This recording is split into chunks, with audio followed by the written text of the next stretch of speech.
కేంద్ర సాహిత్య అకాడమీ పురస్కారం పొందారు శ్రీ భవిడిపాటి రామగోపాలం గారు. సమగ్ర కథా సంకలనం ఇట్లు మీ విధేయుడు 22వ భాగం 4/9/20. కథ పేరు నీ పద్ధతి మార్చుకో. జ్యోతి మాసపత్రిక ఆగస్టు 1964లో అది ప్రచురితం. వాత్సల్యాది గుణోజ్వలాం భగవతీం వందే జగన్మాతరం అని మంచి శృతిలో వినపడుతోంది కలెక్టర్ రమణకి జీపు దిగేటప్పటి.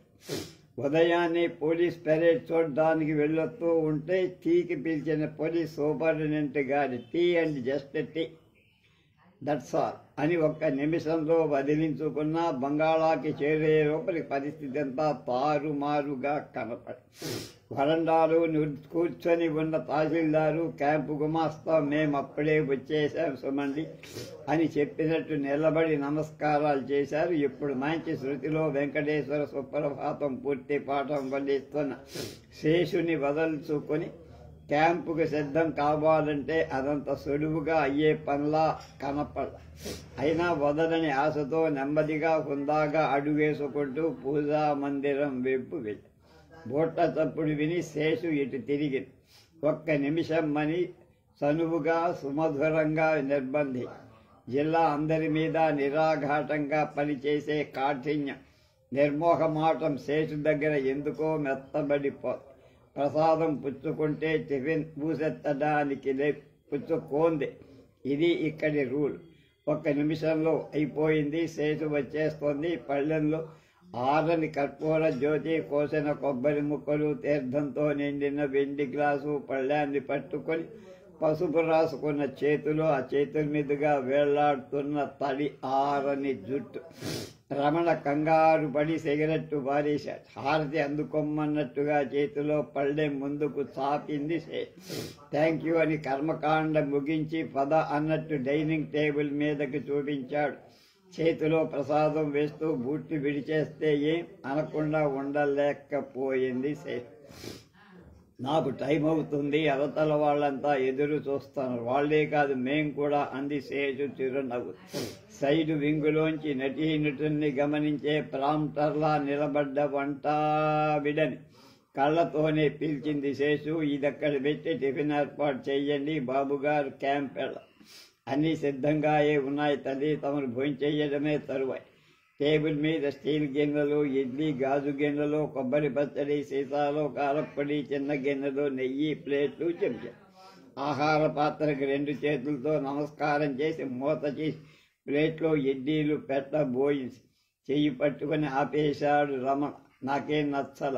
తినకుండానే టిఫిన్ కాదు నీ విధానం. శేషు నవ్వింది. నా విధానం? ఆహా, నీ విధానమే. కట్టు బొట్టు వేషం భాష అన్ని. అప్పుడు నేనేం చేశానని?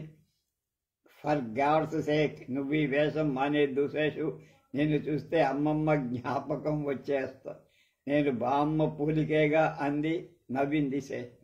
జోక్స్ వెయ్యకు శేషు, నేను సీరియస్గా మాట్లాడుతున్నా. నీకిప్పుడు 24, పెళ్ళయి 3 ఏళ్లు కూడా అవ్వలేదు. ఈ పూజలు పునస్కారాలు, నోములు, వ్రతాలు, ఆచారాలు, అమ్మమ్మ రూల్స్ ఇవన్నీ నాకు పనికిరావు. నువ్వు నా భార్యగా ఉన్నంత కాలం కలెక్టర్ సతీమణిగా ఉండాలి అంతే. తర్వాత మాట్లాడదాం.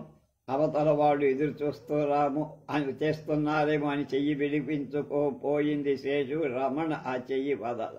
పర్వాలేదు, ఎదురు చూడని. They are paid for it. ఇదేదో ఇవాళ తేలిపోవలసిందే. నీకెక్కడ మాట్లాడదామని లేకపోతే మేడ మీదికి రా అని చెయ్యి వదిలేసి కుర్చీలోంచి లేచిపోయాడు. గోడ మీదున్న కాలింగ్ బెల్ బటన్ నొక్కి పరిగెట్టుకొచ్చిన డఫేదార్తో చెప్పాడు. క్యాంపు మధ్యాహ్నం 2ంటికి. సిగరెట్ వెలిగించుకొని చకచక మేడెక్కిపోయాడు. శేషు కూడా అతని వెనకాలే మేడ మీదకి వెళ్ళి, కానీ ముందు తన గదిలోకి వెళ్ళింది. పట్టు చీరలోంచి వాయు చీరలోకి మారింది. ఈ తడి జుట్టు చూస్తే బతకనీయబడు అనుకుని నవ్వుకుంటూ పైన సీలింగ్ ఫ్యాన్ తిరుగుతుండగా పక్క నుంచి టేబుల్ ఫ్యాన్ గాలి కూడా పెట్టి రెండు ఫ్యాన్ల గాలికి చందర వందరవుతున్న జుట్టు అడ్డదిడ్డంగా ఎగురుతూ మొహం మీద కితకితలు పెడుతూ ఉంటే చిక్కు దువ్వెన అటు ఇటు నడిపిస్తూ చందర బందరవుతున్న ఆలోచన మీద చిక్కు దువ్వెన లాంటిది ఏదైనా పని చేస్తుందా అని తన్ని తాను ప్రశ్నించుకో.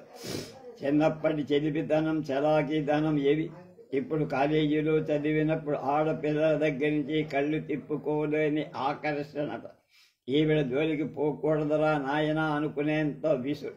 అవన్నీ ఇతగాడే పొట్టన పెట్టుకొని మళ్ళా నేనేమో నువ్వు అమ్మమ్మలా ఉన్నావంటాడా. తన 15వ ఏట ప్రారంభమైంది ఈ దండయ్య. శివాజీ బాబాయి పిన్ని జర్మనీ నుంచి వస్తూ తనకేవో ప్రజెంటేషన్ తెచ్చా. అందులో ఒకటి తొడుక్కొని తను ఎలా ఉందో అని అద్దంలో చూసుకుంటూ ఉంటే హఠాత్తుగా అక్కడికి వచ్చేసి నీ కోసం రజని వచ్చినట్టుంది శేషు అని చెప్పి అద్దంలో తనని చూసి కోపంగా సారీ అని వెళ్ళా. ఏమిటే పెళ్లి కొడుకు అడిగినట్టున్నాడు అని రజని అడిగితే అవునే మా బావకి ఆడాళ్ళు బట్టలు కట్టుకుంటూ ఉంటే చూడ్డానికి సిగ్గు అంది. బీఎస్సీ రిజల్ట్స్ పేపర్లో పడ్డనాడే పల్లెటూరు నుంచి వాళ్ళమ్మతో సహా ఊడిపడ్డాడు. ఫస్ట్ క్లాస్ అని అందరూ అనుకున్నదే. నీ పరీక్ష ఏమైందే అంది అత్త. పోయిందత్త. నిజంగానే పోయిందా అని కసిరాడు. పో బావా ఏమిటి ఇంటర్ ఫస్ట్ ఇయర్ ఫెయిల్ అయ్యేంత ముద్దూరి కాందే అంది. నాకు మెడ్రాస్ యూనివర్సిటీ ఆనర్స్ చదవడానికి సీట్ వచ్చింది, ఎల్లుండి వెళ్తున్నానని చెప్పాడు రమణ. ఆ తర్వాత కొన్నాళ్ళకి ఇంట్లో అందరూ ఉండగా చూసి అవుంట ఈరోజు పేపర్లో వేశారు అని నవ్వుతూ వెళ్ళింది. హాస్టల్లో ఉంటావా అన్నాడు మేనమ. లేదు నా ఫ్రెండ్ జీవరత్నం ఉన్నాడు కదా అతనికి వచ్చింది సీట్. ఇద్దరం కలిసి వాళ్ళ బంధువులింట్లో ఒక గది తీసుకుంటాం. అతనేమో వాళ్ళింట్లో తింటాడు, నేను హోటల్లో నాకు మెడ్రాసులో వైద్యనాథన్ అని ఒక ఫ్రెండ్ ఉన్నాడు. వాళ్ళింట్లో ఉండకూడదా, నేను ఉత్తరం రాసిస్తా, నువ్వు నిన్ను పువ్వుల్లో పెట్టి చూసుకుంటాడు, భోజనం అక్కడే కూడా చెయ్యి. సారీ మామయ్య, ఈ విషయంలో జీవరత్నం నేను ఒక మాట అనుకోను, అలాగే చేస్తాను, నువ్వు ఉత్తరం రాసేవు కదా అని ఆయన ఎవరో నాకు భోజనం పెట్టి గది ఇవ్వచ్చు కానీ 2 ఏళ్ల పాటు ఆ అరవాళ్ళింట్లో నేను తినలేదు. శేషు ముందుకొచ్చి మెడ్రాసులో హోటళ్ల వాళ్ళంతా తెలుగు వాళ్ళని కాబోలు బావ ఉద్దేశం అని పక్కన్నాడు. అది కాదు శేషు, నేనన్నది 4 ఏళ్ళు ఈ ఊళ్ళో చదివి మీ ఇంట్లో తిన్నంత సులువు కాదని అలా అన్న. పోనీ ఓ పని చేయకూడదు అంది కమలమ్మ. అంటే శేషు తల్లి. అప్పుడు అనుకున్నట్టుగా పెళ్లి చేసేస్తే ఇద్దరు వెళ్ళుండొచ్చుగా. రమణ లేచి నిలబడిపోయాడు. నో అప్సైడ్, ఇంకోటి ఆనర్స్ చదువుకి ఇంకొక గార్డియన్ ఉంటే తప్ప సాగదా ఏమిటి? పెళ్లి అవుట్ ఆఫ్ క్వశ్చన్. అయినా శేషుకి నేను తగను కూడా. మొదటి నుంచి దాని టేస్ట్ వేరు, నాది వేరు కనుక ఎవరైనా ఫారిన్ రిటర్న్ చూసి చేసేయాలి. నా కోసం వెయిట్ చెయ్యక్కలే. శేషు గతుక్కున లేచి అవతలకెళ్ళి నువ్వు చెప్పింది రైతు కాదల్లుడు అన్నాడు మేనమ్మ.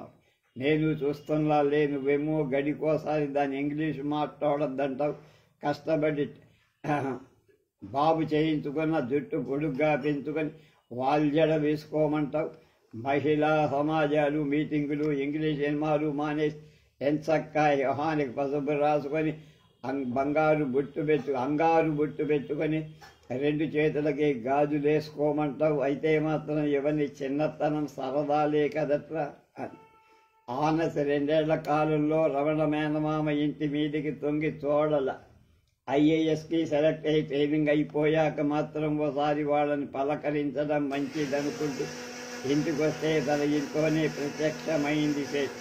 అది ఎలాగా వ్యాసపీఠం మీద భాగవతం పుస్తకం పెట్టుకొని తల్లికి సత్యభామ కళ్యాణ ఘట్టం తామర సాక్షుడచ్చుడు దారుడ శోనిధి పెండ్లియాడి నానామనుజేంద్ర వందిత గుణస్థితి లక్షణ సత్యభామను ఉద్దామ పతివ్రతాత్వనయ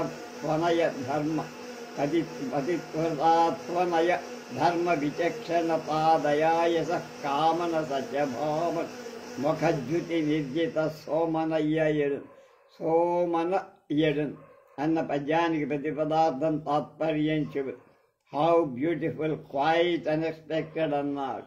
అక్కడికి నువ్వు ఒక్కడివి ఏదో మహా ట్రైనింగ్ అయి వచ్చినట్టు అంది శేష్. నాకెప్పుడు వచ్చానో తెలుసా?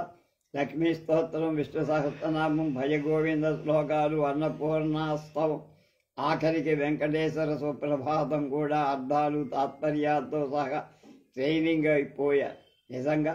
నిజంగానే ఈ ఊరొచ్చి 2 నెలలు అయింది. అయితే ఇవన్నీ 1 నెలలో నేర్చేశా. మా పొలాలు అవి చూసావా మరి అన్నాడు రమణ ఉత్సాహం. చూడరా మరి, రేపు నేను కోతలతో నూర్పులతో వెళ్ళి కళ్ళాల్లో కూర్చుంటే నాయుడు బావికి ఎంకి పట్టినట్టు కట్టు అన్నం తీసుకురావద్దు అని అలా ఆలోచించుకుంటూ పాత జ్ఞాపకాలు తోడుకుంటూ అభిజాత్యం ఓపైపు ఉదాసీనత ఓపైపు బాధ పెడుతున్న శేషు రమణ గదిలోకి వెళ్ళాల. లేశేషు భోజనాలు చేద్దామని రమణ పలకరిస్తే కూడా ఆమెకు ఉత్సాహం రాల. నాకు భోజనం చెయ్యాలని లేదు. ఎందుకనే ఉదయం టిఫిన్ కూడా తినలా. నువ్వు మాత్రం తిన్నావే. ఏవేవో జ్ఞాపకాలు బాధగా. అదంతేలే, నాకు అలాగే ఉంది. ఇక చాలు కానీ నన్ను ఈ పూటకి వదిలేసి మీరు డోంట్ బీ సిల్లీ. మనకు ఆ స్వతంత్రం లేదు. మనం ఇలా ఓ పూటంతా ఎడముఖం పెడముఖం అని ఈ పాటికే ఈ బోర్డులు గుసగుసలైపోయింటాయి అని కాలింగ్ బెల్ బటన్ నొక్కాడు కలెక్టర్. ఎస్ఆర్ వస్తున్నానండి ఆయ్ అని 3 కంఠాలు పలి. నువ్వలా మౌనంగా ఉంటే నాకు బాగుండదు శేషు. నేను చెప్పింది ఆలోచించు. ఈ జిల్లాలో కలెక్టర్ సతీమణి మహిళా సంఘానికి అధ్యక్షురాలుగా ఉండటం ఆచారం. నీ మౌనం చాలా విమర్శకి అవకాశం ఇచ్చింది. నాకు అలాంటి వాటి మీద నమ్మకం లేదు. ఒకప్పుడు ఉండేదే కదా, ఇప్పుడు లేదంటున్నా కదా. అది కాశేషు, నువ్వు పొడిగా మాట్లాడుకు తేల్చేయి అటో ఇటు అంటే నాకు ఛాయిస్ ఉందిట. అఫ్కోర్స్ లేదు. ఇప్పుడు కాదు, ఎప్పుడూ లేదు అంది శేష్. మంచి కానీ చెడగాని నేను నమ్మకపోని నువ్వు చెప్పినట్లా చేసేయడమే నా కర్త. స్టూడెంట్గా ఉండి మా నాన్న కాబోయే అల్లుడిగా ఉన్నప్పటి నుంచి నువ్వే అధికారం చెలాయిస్తున్నావు. నేను అలా ఉంటే నీకు భార్యగా ఉండటానికి తగుదును. అన్నీ గీతలు గీసి పెట్టావు. నీ అభిరుచులు కాపాడడం కోసం మా వాళ్ళు నీ వాళ్ళు స్థితిమంతులే అయినా అన్నీ వదులుకొని పాతకాలపు నగలు సిద్ధాంతాలు మోస్తున్నా. I am sorry Seshu, terribly sorry. ఇప్పటిలో నేను ఇలా పెద్ద బాధ్యత గల ఉద్యోగానికి వస్తాననుకోలే. అయితే బావా, కానీ చిక్కల్లా ఒక్కడొచ్చిందంటే ఆ రోజులో నన్ను నువ్వు మారమన్నప్పుడు ఒక్కసారిగా నాగరికం వదిలేసి పాతకాలానికి వెళ్ళిపోవటం కష్టం కదా. నాకు ఆలోచించావా? కష్టమైన పని చేస్తున్నానని గర్వంతో అలా అని నన్ను అడుక్కొడుక్కి నూరిపోవడం న్యాయం, మారిపోమనడం న్యాయం కాదేమో. పోనీ నేను నిన్ను కొంచెం మార్చాలనుకుంటే నువ్వు మారుతావా? అది చెప్పు. సమంజసం అయితే తప్పకుండా మారుతా. దానికేముందా? నువ్వు ఇంటిలో ఉన్నప్పుడు మనిద్దరం ఏదైనా బంధువుల ఇంట్లో శుభకార్యానికి వెళ్ళినప్పుడు పంచా లాల్చీ వేసుకోమన్నాననుకో, వేసుకుంటావా? ఇట్ లుక్స్ సో ఫన్నీ అంది. అలా అంటే ఎలా? ఈ పరిస్థితులు చూడాలి కదా. ఇంతెందుకు, ఇంకోటి చెప్తా. నిన్నేదో బ్లాక్మెయిల్ చేస్తున్నాననుకో, మరిద్దరి మధ్య జరిగేదో చెప్తా. ఆ రోజు అంటే మన పెళ్ళైన రాత్రి నువ్వు నా దగ్గరకు వస్తే నీ నోరు సిగరెట్టు వాసన వేస్తోందని ముద్దు పెట్టుకోనివ్వాల. సరే, ఆ వేళ నిన్ను కోరిందే నా మొదటి కోరిక. నీకు కావాల్సినంతగా నన్ను మౌనంలో మూసలో పోసి తీర్చుకున్నావు కదా. వెంటనే ఈ అలవాటు మానేస్తానని గర్వంగా అనుకున్నా. ఒక్కసారిగా ఎలా మారడం క్రమంగా అని తప్పించుకున్నా. పదే అడిగి నిన్ను విసిగించడం నాకు మొహమాటం వేసి నేది వదిలేసినందుకు నువ్వు నా మాట విని మార్చేపోయావు. ఆఖరికి నీకు గుర్తుండక తప్పదు కదా. ఓసారి మనం మైసూరు వెళ్ళాం. అక్కడ సినిమా హాల్లో నువ్వు సిగరెట్ కాలుస్తుంటే నువ్విక్కడ కలెక్టర్ అని తెలియక గొడవ చేశా. నాకు కష్టం అనిపించి పోనీ మానేయకూడదా అన్న. టేక్ ఇట్ ఈజీ అన్నావు నువ్వు. రమణ దీర్ఘంగా నెట్టూర్చాడు. టిన్లోని కేసుల్లో సిగరెట్ అన్ని పోగేసి న్యూస్ పేపర్లో వేసి లైటర్తో మంటేశారు. లైటర్కి చెత్తబుట్టలు వేశారు. ఐఆమ్ సారీ శేషు అని ఆమె 2 చేతులు పట్టి. ఈ పాతిప్యం ఎన్నాడు లేని చవకమారు రెక్కిరింపు శేషుకి నోటి దాకా వచ్చి. కానీ రమణ నిర్ణయంలో బలం ఆమెకు తెలుసు. అంచేత ఆ చేతుల్ని పైకెత్తుకొని ముద్దు పెట్టుకుంది. శివాయ విష్ణు రూపాయ కథ 24 పొందొచ్చారు. ఇంటర్వ్యూకి అన్నాడు రామచంద్రయ్య. షర్టు విప్పి వంకెన తగిలి జానకి మొగాన నిరాశ పులుముకొని చూసిందంతే. 64 మందిలోనూ 6 ఏరారు. ఇంటర్వ్యూ చేసిన బోర్డు అన్నాడు రామచంద్రయ్య. ఆ మాట చిరునవ్వుతో తల ఎగరేసి, అంటే 56 మంది పని పోయిందా అన్నమాటేనా? అన్నమాటే, ఉన్నమాటే. ఇంకా ఇప్పుడేం చూసావు? మళ్ళీ ఈ 6 ఒక్కడిని ఎంత? అప్పుడు ఇందులో 5 హరే రామ హరే కృష్ణ అంటే అదేం ఉన్న ఖాళీ ఒక్కటే కదుటే. జానకి తోతల అడగాల్సిన ప్రశ్న గొంతుకలోంచి ముందు రాక మెంగుడు పడక పక్కన ఒక్కలా బాధ పెట్టి రామచంద్రయ్య గట్టిగా నవ్వాడు. నువ్వేమిటనుకుంటున్నావు చెప్పనా అన్నాడా భుజం మీద చెయ్యేసి. నేనేటనుకుంటున్నాను ఏం లాభం అంది జానకి నిరుత్సాహం అంతా ఒలక బోసి చూస్తూ. నిలబడ్డ పాటున ప్రగల్భంగా నవ్వుకుంటూ గర్వపడుతూ ప్రేమ కురిపిస్తున్న మొగుడితో మాట్లాడికొక ధోరణంటూ దొరకలేదా? లాభమున్నా లేకపోయినా సరే, నువ్వేమనుకుంటున్నావు చెప్పేస్తున్నా. ఇంత హైదరాబాద్ దాకా పరీక్షకెళ్ళి ఇంటర్వ్యూకి వెళ్ళిన మా నాన్నగారి దగ్గరికి వెళ్ళారు లేదో, ఒక్కసారి మామగారు అని పలకరిస్తే ఈ ఉద్యోగం మా ఆయనకి రాకుండా పోతుందా అని అనుకుంటున్నావు కవున తెలబోయింది జాలి. ఆమె అనుకున్నది సరిగ్గా అదే. కానీ మీ నాన్నగారి పలకరించకుండా, ఆయన చూడకుండా, కనీసం ఫలానా ఆయన మా మామగారు సుమండి అని చెప్పుకోకుండా 64 మందిలోంచి 6 వచ్చి పడ్డాను తెలుసా అన్నాడు రామచంద్రయ్య దత్. ఆ పట్టుదల మానేసి ఆయన దగ్గరకోసారి వెళ్ళొస్తే ఈ చివరి వడపోతలో కూడా చిక్కల్లోంచి కింది దారిపోకుండా బంగారం లాంటి ఉద్యోగం మీకొస్తుంది. మనకిది జీవన మరణ సమస్య. ఆయన టెలిఫోన్లో పిలిచి గొర్రెతో మీటితే చాలు, అంతా గుప్చప్గా సక్రమంగా జరిగిపోతుంది అని చెప్పాలని అనుకుంది. కానీ చెప్పడానికి స్వతంత్రం ఉంది కూడా, చనువుంది, అవసరం ఉంది, అధికారం కూడా. కానీ అలా చెప్పిన మీదట అలా చెయ్యకపోతే ఆయన అన్నీ ఉన్నాయేమో. ఈ ఉద్యోగం కోసం ప్రయత్నించడానికి తలపెట్టిన దగ్గర నుంచి అన్నీ సక్రమంగా జరగం అంటూ బెదిరిస్తున్నాయి. అడ్వర్టైజ్మెంట్ ఈయన కంటికి ఆలస్యంగా అవుపడ. అప్లికేషన్ ఫారం తెప్పించడానికి వాళ్ళకి రాయటానికి టైం లేకపోతే హైదరాబాదులో ఎవరో ఫ్రెండ్కి టెలిగ్రామ్ అని చేసి తెప్పించారు. చలానా కట్టడానికి 10 రూపాయలు. అప్పు దొరకడం గడ్డు సమస్య. రాత పరీక్షకి ఇంటర్వ్యూకి 2 సార్లు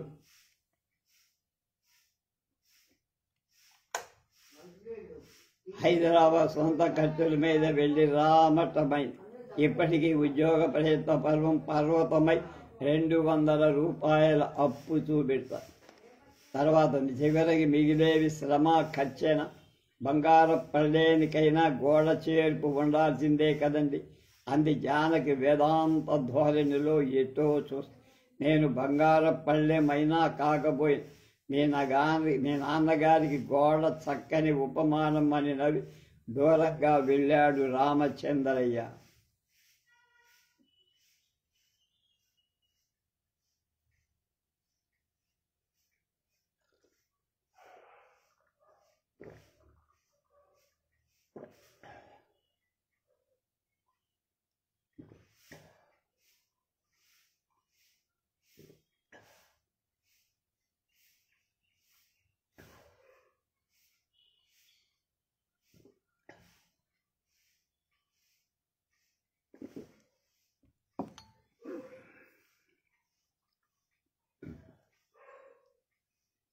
జానకి మనస్సు చెబుకోమంది. గోడ లక్షణాలు కొన్ని నాన్నగారిలో లేకపోలా. MA first class Ramachandraiah LLB చదువుతూ ట్యుటోరియల్ కాలేజీలో పనిచేశాడు. Gold medalist. ఆస్తి అంతగా లేకపోవచ్చు, కాలం గోత్రం ఉంది, వెనక ముందు ఎవరు లేకపోవచ్చు, విలువ విజయం ఉన్నాయి. అరటి పండు చేతిలో పెట్టి తినటానికి ఇంకా ఏవైనా అడ్డు తగలొచ్చు. కానీ ఆయన పాఠం చెబితే విద్యార్థి బోధపరుచుకోలేకపోవడం అంటూ ఉండదు. ఈ పెళ్లి నాన్నకిష్టం లేదు, ఇంట్లో ఎవరికి ఇష్టం లేదని దబాయించాడు. అమ్మ చెయ్యాసరా ఇవ్వకపోతే ఆయన కాళ్ల కింద పడి తన ఆత్మ నలిగిపోయే. కూతురు ఉందని జ్ఞాపకం ఉండి దానికి ఒక మొగుడున్నాడని, వాళ్ళిద్దరూ కలిసి అన్యోన్యంగా స్నేహంగా ఉంటున్నారని గుర్తు లేనట్టు ప్రవర్తిస్తాడు. ఈ పెళ్ళైన 2 ఏళ్లలోనూ 3 సార్లు ఆయన కలుసుకోవడం జరిగింది. మొదటిసారి ఈ ఊరికి ఆయన గారు క్యాంపు మీద వచ్చారట. ఎవరో కలెక్టర్ ఆఫీసు వాళ్ళు వచ్చి చెప్పారు. అమ్మాయి గారిని రమ్మన్నారని జీప్ పంపారు. ఆహ్వానంలో ఆప్యాయత లోపించడం బహిరంగంగానే కనపడింది. వెళ్ళలే. సాయంకాలం బజార్లో ఆయనతో వెళుతూ ఉంటే వెనకాల కారు హారం తలనెప్పిప్పి చూస్తే నాన్నగారు పక్కన అల్లుడున్నాడన్న సంగతి నాకు కనపడలేనేదట్టుగా 2 నిమిషాలు మాట్లాడారు. కారు దిగి ఆయనకి నా సంగతి జ్ఞాపకం లేదు, నీకు లేదేమని రామచంద్రయ్య సరదాగా అన్నాడు. కానీ ఎంత గాయపడింది గుండె. క్లాస్మేట్ అరుణ పెళ్లి రాజమండ్రిలో జరిగింది. వస్తేనే కానీ వీల్లేదని వాళ్లతో పాటు కారులో తీసుకుపోయి అక్కడికి మగ పెళ్లి వారి తరఫున వచ్చారట నాన్నగారు. పెళ్లి కొడుకు తండ్రి నాన్నగారి దగ్గర జాయింట్ సెక్రటరీ. అక్కడ ముఖాముఖి రామచంద్రయ్య వచ్చాడా అని అడిగాని రాలేదా అని గాని అడగల. అతని ఆరోగ్య సంపాదన స్థితులు ఏవి పోగొట్టా చెయ్యి. 3వసారి శ్రీకాకుళం కలెక్టర్ ఆఫీసుకు తనిఖీ వెళుతూ వాల్తేరులో నా రైలు అరగంట ఆగుతుంది, వచ్చి కనపడని కార్డు రాశారు. వెళ్ళకూడదని అనుకుంది. రామచంద్రయ్య బలవంతంగా సిటీ వ్యక్తి ఎక్కించి పంపాడు. అప్పుడు అంతే. ఆయన గారు ఆఫీసర్ అయితే ఈయన గారు ఆయన అల్లుడనే కారణం చేత జులం చెయ్యటం చేతగా. కానీ ఏదో బలం, వ్యక్తి స్వాతంత్రం కావాలి. ఆ బలంతో ఈయన నిర్లక్ష్యంగానే చూస్తూ వచ్చారు. ఈ ఒక్కవైపు నుంచి అలక్ష్యం, అవమానం ఈ మినహా ఆయన జీవితంలో ఎక్కడ అంగుళం మేర చిరుగులే. ఒకనాడు దుఃఖం, చీకటి, మౌనం, ఉదాసీనత లేవు. పాతబడిన ఈ ఇంట్లో స్థిరమైన సంపాదన, శాశ్వతమైన ఉద్యోగం లేవన్న చింత లేకుండా ఈ రోజులన్నీ అలా హాయిగా గడిచిపోతున్నాయంటే దానికి కారణం ఆయన గొప్పతనం, చాకచక్యం, సంస్కారం కావా? మీరొక్కరు మడిగట్టు కూర్చుంటే సరిపోయిందా? మీకు చెప్పిన 6 మందిలో మిగతా 5 మంది ఏ మినిస్టర్నో సెక్రటరీనో ఆశ్రయించి ఈ ఉద్యోగం సంపాదించుకునే ప్రయత్నాలు చెయ్యటం లేదని మీకు తెలుసా? మా నాన్నగారు శుభమా?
చూస్తాలేమ్మా. సరేనండి. లాస్ట్ ఇచ్చేసేస్తూ ఇక్కడ ఉంటావు నువ్వు కష్టం వేసేనా ఇలాంటి వడపోతలు ఎన్నొచ్చినా సరే నేను అలాంటి పని చెయ్యనన్నాడు రామచంద్ర. గవర్నమెంట్ సెక్రటరీ నారాయణరావు గారి విజిటర్స్ రూమ్స్లో ఇంటర్వ్యూగా కూర్చున్నాడు రామచంద్రయ్య. అయ్యగారు విజిటర్స్ అందరినీ చూసేసి లోపలికి వెళ్ళిపోయారు. బాబు భోజనం చేసి వస్తారు, కూర్చోండని అటెండర్ తాను చెయ్యాల్సిన మర్యాద చేసి పక్క గదిలో అత్తగారు మామగారు మెల్లగా మాట్లాడుకుంటున్నారు. వినపడుతూనే ఉంది. కానీ ఆ గదికి ఈ గదికి మధ్య మందమైన దుప్పటి తెర, మా మధ్యని తెరలాగే ఉంది, మా మధ్య నీ తెర అనుకున్నాడు అతను. తెరలా తనని మరుగుపరుకొస్తున్న సమకాలీన ప్రపంచంలోని పోటీ ధోరణి తెలుసుకొని కాంప్రమైజ్ తెరలోంచి చీటీ రాసి ఇవ్వండి బాబు, తమ పేరు ఊరు అయ్యగారికి చూపిస్తానని నిశ్శబ్దంగా సూచించాడు. ఆయనంతట ఆయనే వచ్చి చూస్తే పలకరిస్తా, లేకపోతే నా దారి నేను పోతా, అంతేగాని చీటీ రాసి పంపుకునే అవసరం లేదు అన్నట్టుగా బిగిసిపోయి కూర్చున్నాడు రామచంద్రయ్య. వద్దని అటెండర్కి సంజ్ఞ చేసి. హలో, అత్తగారు అందుకుంది ఫోన్. నమస్కారం, నేను వారి మిసెస్ని మాట్లాడుతున్నా. ఆయన ఇప్పుడు ఎక్కడికో బయలుదేరు, ఆఫీస్కే అయ్యుంటుంది, కారు దాకా వెళ్ళుంటారు. పిలవన సంభాషణ ఆపేసి ఫోన్ మీద మూత పెట్టినట్టు తెలుస్తోంది. మినిస్టర్ ప్రకాశ్ గారి పర్సనల్ సెక్రటరీ 16 అన్నాడు నారాయణరావు. హలో, సరే, ఆ 5 కాగానే వచ్చేస్తారు. ఆఫీసుకి రింగప్ చెయ్యొచ్చు, థ్యాంక్స్ అని సుందరమ్మ ఫోన్ పెట్టేసినట్లు ధ్వని. క్యాండిడేట్లారుగురు, రికమెండేషన్స్ 16 అని విసుక్కున్నాడు నారాయణరావు. వెధవ దేశం, వెధవ మనుషులు. బుట్టదప్పుడు వెళ్ళిపోతున్నాడు. వెళ్ళిపోయానని చెప్పేసిన కర్కోటక చక్రవర్తి నారాయణరావు ఆఫీసుకి నిజంగానే వెళ్ళిపో. ఆ వైపు నుంచే దారి, అలా గది దాటి వరండా దాటి కారు దాకా వెళ్ళిన అటువైపు కూడా దట్టమైన తెర. కారు తలుపు తీసినప్పుడు ఎవరు ఇంతసేపే చేస్తున్నాడు, వాడికి బుద్ధి లేకపోతే నీ బుద్ధి ఏమై, వెళ్ళి పేరు కనుక్కులా. గద్ది. బహుశా అటెండర్ విజిటర్స్ రూములో ఎవరో ఉండిపోయారని చెప్పుంటాడు. అయినా ఎంత పెడసరపు మాట. తెర ఒత్తిగిలింది, అందులోంచి అటెండర్ మొహం కనబడ్డది. రామచంద్రయ్య అన్నాడు కూర్చొని. రామచంద్రయ్య గారంట బాబు. రామచంద్రయ్య లేడు, భీమచంద్రయ్య లేడు. అవతలికి పొమ్మను. గద్దింపుతో కారు తలుపు మూసేటప్పుడు, కారు బయలుదేరినప్పుడు మళ్ళీ తెర ఒత్తికి. ఆఫీసుకి దయచేయమన్నారు బాబు అన్నాడు అటెండర్. మీ రావణాసుడి కన్నా నువ్వే నయం అనుకున్నాడు రామచంద్రయ్య. దేవుడివ్వని వరం తానే ఇచ్చేసిన పూజారిల అబద్ధపు ఆశాబీజం వేసిన అటెండర్ తెరకో పక్క ఒత్తిగిలి నిలబడి తెర ఓ పక్కకి ఒత్తిగించి పట్టుకుని రూపాయి విలువగల చూపు చూస్తూ చెయ్యి చాపాడో లేదా అన్నంత అనుమానంగా గాల్లోవే. నీ గురించి పొరపాటు పడ్డా, నీకన్నా మీ రావణాసురుడే నయం అనుకుంటూ తెర దాటేశాడు రామచంద్ర. గబగబా నడిచి కాంపౌండును దాటేశాడు. అక్కడి నుంచి ఒకసారి అనుకోకుండా తల తిప్పి చూసి అత్తగారు గుమ్మంలో నిలబడి ఉంది. పక్కన అటెండర్ నిలబడి తల తిప్పి ముక్కుసూటిగా నడిచాడు రామచంద్ర. అటెండర్ పరిగెత్తుకొస్తున్నట్టు అతని కళ్ళు పసి. మీరు 2 సార్లు గెంటేశారు, అనాలనిపించింది కసి. ఈ పతనం నాది కాదు, మీ గర్భవాసానిదే, అంచేత మీదేను అనుకున్నాడు తన్ని ఓదార్చుకుని. ఇంకా మీరు నా దగ్గరకి రావాల్సిందే కానీ నేనై మీ దగ్గరికి రావటం కల్లోమ. చుటేరల్ కాలేజీ గెస్ట్ రూమ్లో నిద్రపోతున్నాడు రామచంద్ర. తలుపు దబదబా దప్పుడైతే లేచాడు. తలుపు తీసి ఎదురుగా నిలబడ్డ అత్తగారిని చూసి నిర్గాంత. నమస్కారం, దయచెయ్యండి అని తప్పుకొని. మామగారంటే కోపము అసహ్యము అతని. వాడొక డగుల్బాజీ, దగాకోర్, పూటకి ఠికానా లేని పుండాకోర్. పగటి పూట ట్యూటోరియల్ కాలేజీ, రాత్రి LLB ఆఘోరిస్తున్నాడు. నా బంగళాలు అడుగు పెట్టడానికి వాడికి తాకతు లేదు. నా కూతురు ఎలాగో వాడి మాయలో పడ్డాది. వాడికి ఉద్యోగం ఇవ్వటం వల్ల నేను చేసిన నేరం భావిస్తున్నా అన్నాడే తన ఎదురుగా పబ్లిక్గా. తను పనిచేసిన ఈ tutorial college principal cum professor రామనాథన్తో ఆనాడు గవర్నమెంట్లో సెక్రటరీ, అఖండ ప్రజ్ఞాశాలి, కర్కోటకుల్లో కర్కోటకుడు అని ఆయన నోటికి జడిసి, నోటి కంపుకు జడిసి 2 నెలల్లో LLB పరీక్షలున్నాయి, అంతవరకైనా ఆగవయ్యా అని మొరబెట్టుకున్నా వినిపించుకోక వెంటనే తన ఉద్యోగానికి స్వస్తి పలికాడు రామన. 6 నెలలు తను పడ్డ అవస్థ వర్ణనాతి. దానికి కారణం అయిన అలాంటి మామగారి మీద అసహ్యం కాక మరేం పుడుతుంది. కానీ బాధంతా నయమైపోవడానికి, మర్చిపోవడానికి అత్తగారి సాయమే కా. ఆవిడ ఆమోద ముద్ర, చెయ్యి ఆసరా లేకపోతే జానకి తనతో కూడా రావటానికి వీలుండేది. పైకేమో నువ్వు ప్రాజ్ఞురాలివి, నీకు అడ్డేముంటుంది, అది అన్యాయం కానీ కూతుర్ని దువ్వినట్టేది. జానకి మీద CIDని పెట్టింది ఆయన కాదు. అయినా అనుకున్న చోటికి తెచ్చి అత్తవారి తన జానకి అప్పగించి ఎంత అసహ్యపడ్డా, ఎంత మొఖమాట పడ్డా ఆవిడ ఆ రోజు స్టేషన్కి తెచ్చిన 500 రూపాయలు జానకి బంగారు వస్తువు తమని ఎన్నాళ్ళు ఆదుకొని రావటం రామచంద్రయ్య మరిచిపోలేని విషయం. ఆవిడికి మనస్ఫూర్తిగా కృతజ్ఞతలు చెప్పుకోగలిగారు. చేతులారా నమస్కారం చేద్దామని ఎన్నిసార్లు ప్రయత్నిస్తే అన్నిసార్లు ఈ రావణాసురుడే అడ్డు వచ్చాడు. ఇవాళ అతగాడు అంత అవమానంగా మాట్లాడి ఉండకపోతే అత్తగారును మాట పలకరించి వచ్చేవాడు. ఆయన అన్నమాట తక్కువ మాట కాదు. రామచంద్రయ్య, భీమచంద్రయ్య పోవతలు బొమ్మ అని తన పేరు తెలిసే అన్నాడు. దాంట్లో సందేహం లేదు. క్రూరుడు అని కసిగా అనుకుంటూ ముఖం ముడుచుకొని కూర్చున్నాడు. ముఖమేనా చూపించకుండా వచ్చేశారు. అంత పరాయి వాళ్ళమైపోయామా? అవతలికి పొమ్మనని కసిరేసిన ఆత్మీయులకు ముఖం చూపించడం ఎలాంటిదో నేనింకా ట్రైనింగ్ ఇవ్వాల. ఆయన కసిరారనుకోండి, నేను కబురు పెట్టాగా. అయినా ఆయన మీరని తెలిసే కసిరేసనుకున్నావా? ఏదో తొందరలో ఆఫీసుకి వెళ్ళిపోతూ ఆయన సంగతి మీరు ఎరుగంది కాదు కదా. ఎరగని కాదు, మీరాయన్ని వెనకేసుకు రావక్కల్లా. అయినా ఇంతకంటే తక్కువ గౌరవం జరుగుతుందని నేను ఆశించదా. అంత గరళం కడుపులో దాచుకుంచుకున్నా మీరు కబిరు పెట్టినా నా కాళ్ళు వెనక్కి తిరగల. అది నా తప్పైతే మన్నించి. సుందరమ్మ మాట్లాడాల. మీరంటే నాకు భక్తే, గౌరవమే. కానీ ఎప్పటికప్పుడు మీతో కూడా నిష్కర్షగా, కఠినంగా మాట్లాడాల్సిన దురదృష్టంలో పడిపోతున్నా. దానికి కూడా మీరు నన్ను మనం ఎవరం కూడా ఒకరినొకరు క్షమించుకోగల ఔన్నత్యం పొందలేదేమోనండి అందిస్తుంది. కాదు, కులాసాగా ఉన్నాం, ఫలానా చోట ఉన్నామని ఉత్తరం రాయడం కూడా మానుకున్నా. హైదరాబాద్కి ఎన్ని మాటలు వచ్చుంటారో కనబడ్డం పోయి. కనీసం టెలిఫోన్లైనా పలకరించారా? అది మీకు న్యాయం కాదు. చదువుకున్నవారు, సంస్కారం కలవాలని మా అమ్మాయి మిమ్మల్ని నమ్ముకొని మీతో వచ్చేది. ఏదో పెద్దవాళ్ళం, మాకుండే బలహీనతలు మాకుంటాయి. అవి గాయాలు, వ్రణాలు అయిపోకుండా చూసే బాధ్యత మీకు మాత్రం లేదా అని కళ్ళొస్తూ కొంది సుందర.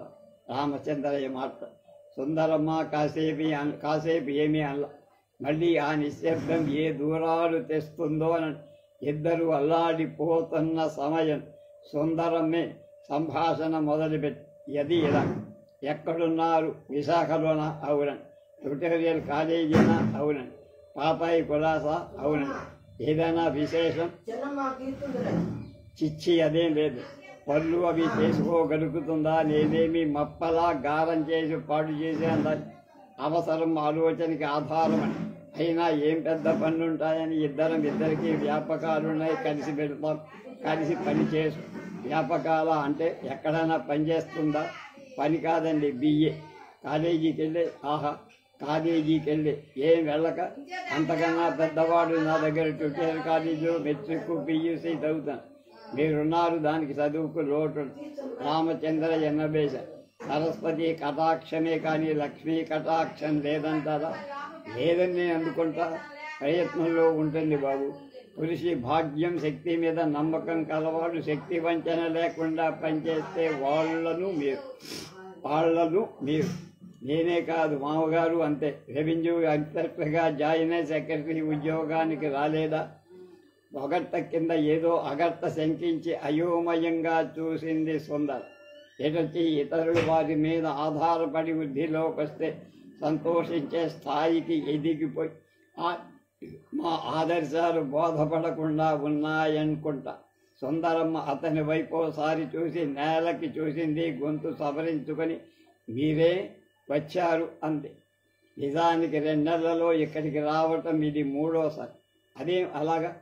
కథంతా సూక్ష్మంగా చెప్పాడు. ఎల్లుండి ఇంటర్వ్యూ.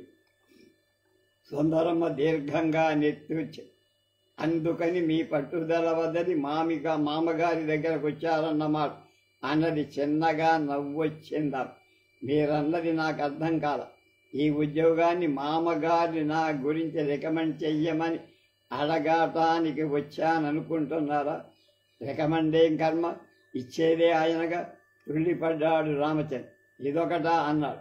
పొద్దున తను ఆయన బంగళాకి వెళ్ళటం ఎంత క్షమించరాని నేరము ఒక్కసారి అర్థమైపోయింది. అదేమిటలా అంటారు? మీరు అప్లై చేసింది డిప్యూటీ రిజిస్ట్రార్ ఉద్యోగానికి కదా? అవునండి. మరదే ఆ సెలక్షన్ ఆఖరి ఇంటర్వ్యూ మీ మామగారు కండక్ట్ చేస్తారు. అదేదో మీకు తెలియనట్టు మాట్లాడితే. నాకు తెలియదు. ఎంత మాత్రం తెలియదు. నాకు వచ్చిందల్లా ఇదిగో ఈ లెటర్ అని వంగి సూట్ కేసులోంచి ఒక కాగితం తీసిచ్చారు. 2 సార్లు హైదరాబాదు వెళ్ళి కూడా మా ఇంటికి వెళ్ళారు కాదు, మా అమ్మకైనా కనిపించారు కాదంటూ జానకి కళ్ళ నీళ్లు పెట్టుకుందని పొద్దునే ఇంటికి వచ్చి సుందరమ్మ అతని ఇంటర్వ్యూ లెటర్ చూసి అందులో అభ్యర్థుల లిస్టు లేదు. ఇంటర్వ్యూ చేసే అధికారి పేరు కానీ హోదా కానీ అతని ఎల్లుండి 10 గంటలకి ఫలానా ఆఫీసుకు రమ్మని ఉందంతే. కానీ మిగిలిన క్యాండిడేట్స్ కొందరున్నారు. వాళ్ళలో 4 అప్పుడు మినిస్టర్ల ద్వారా ఇంకా కొందరి వారు నారాయణరావును ఆశ్రయించడం జరుగుతుంది. ఒత్తిడి తేవడం జరుగుతుంది. ఆమెకు లేచింది. సరే నేను వెళ్ళొస్తా. సెలక్షన్ ఆయనే చేస్తారు. ఇప్పుడే చాలామందికి తెలిసింది. మీకు తెలిసిందేమో అనుకున్నా. ఎన్ని రికమెండేషన్లు, ఎన్ని టెలిఫోన్ కాల్స్, ఇల్లు ఎగిరిపోతుంది. మినిస్టర్లు, ఎమ్మెల్యేలు చెబితే ఆయనకు ఎలాగూ గెట్టదనుకోండి. కానీ మీరంటే మరీ గెట్టదే. భగవంతుడా, ఈ గండం గడిచేదెట్లా? రామచంద్రయ్య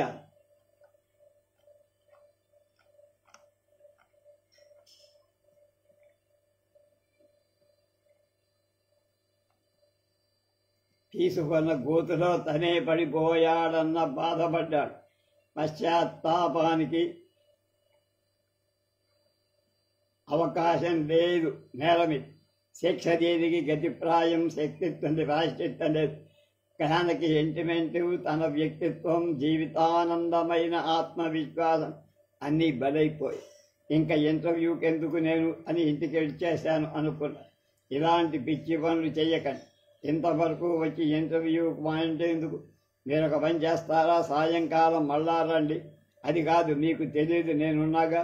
ఇక నేమైనా అవమానం జరిగితే అది పూర్తి పేజీ నాది. తప్పకుండా రాండి. మీకాయన ఉద్యోగం ఎలా ఇవ్వబోరో నేను చూస్తాను. 5 దాటాక రండి. మీ తరఫున నేను ఆయనతో దెబ్బలాడు. మా అల్లుడవటమే ఈ ఉద్యోగానికి మీ క్వాలిఫికేషన్కైతే ఆయన అంత పెద్ద ఉద్యోగంలో ఉండి అల్లుడిలా చూడటం ఈనాటి ప్రభుత్వానికి ఒక డిస్క్వాలిఫికేషన్ కాకుండా పోతుందా అంటూ వెనకాతల అతన్ని శబ్దంగా వస్తూ ఉండగా ముందు నడుస్తూ ఆ ఆవరణ దాటింది సుందర్. 5 అయ్యేసరికి నారాయణరావు గారు కారు బంగళాకి చేరింది. నారాయణరావు గారు కారు దిగి గబగబా లోపలికి వచ్చారు. అతన్ని చాలా కుతూహలంగా గమనిస్తూ అల్లుడి సంగతి ఎలా చెప్పడమా అని ఉత్కంఠతో ప్రణాళిక వేస్తోంది. ముఖం కడుక్కొని వచ్చి అక్కడ సిద్ధంగా ఉన్న నిమ్మకాయ రసం పుచ్చుకున్నాడు. చల్లగా ఉన్నట్టుంది, డాబా మీద కూర్చుందామా అన్నాడు. సుందరమ్మ తరువి. అయితే కుర్చీలు వహించని ఇద్దరికి కూర్చున్నాడు నారాయణ. ఫోన్ భోగిన్ వెధవరుసుడు పొద్దుటి కాడే కాబోలు 5 గంటల నుంచి వస్తున్నారు. గొప్ప పంక్చువాలిటీ పికప్ చేస్తున్నారు అని. హలో, సుందరమ్మ ఫోన్ చేసి. అవునండి, నమస్కారం.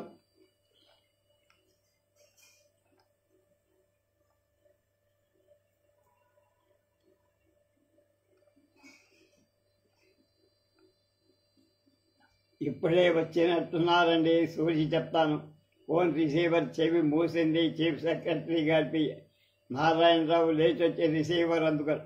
Hello, Narayana Rao speaking. Sorry sir, sorry to disturb you. ఇందాక ఆఫీసుకు ఒక కవర్ పంపాం, దాని ఎక్నాలజ్మెంట్ మీ పిఏ ఇచ్చారు, అది అందిందా అని చీఫ్ సెక్రటరీ అడగమన్నారు. అందిందండి. అది సీక్రెట్ అండ్ ఇమ్మీడియట్ సార్. అందులో లోపల సీల్డ్ కవర్ ఉంది. అదంతా కంటాక్ట్గా అందిందా లేదా వెరిఫై చేసి తమని స్వయంగా ఎక్నాలెడ్జ్ చెయ్యమన్నారండి. Sorry for the trouble sir. పర్వాలేదు, వెరిఫై చేసి రాసి పంపిస్తా. మీరు ఎక్కడి నుంచి మాట్లాడుతున్నారు? బంగ్లా నుంచి.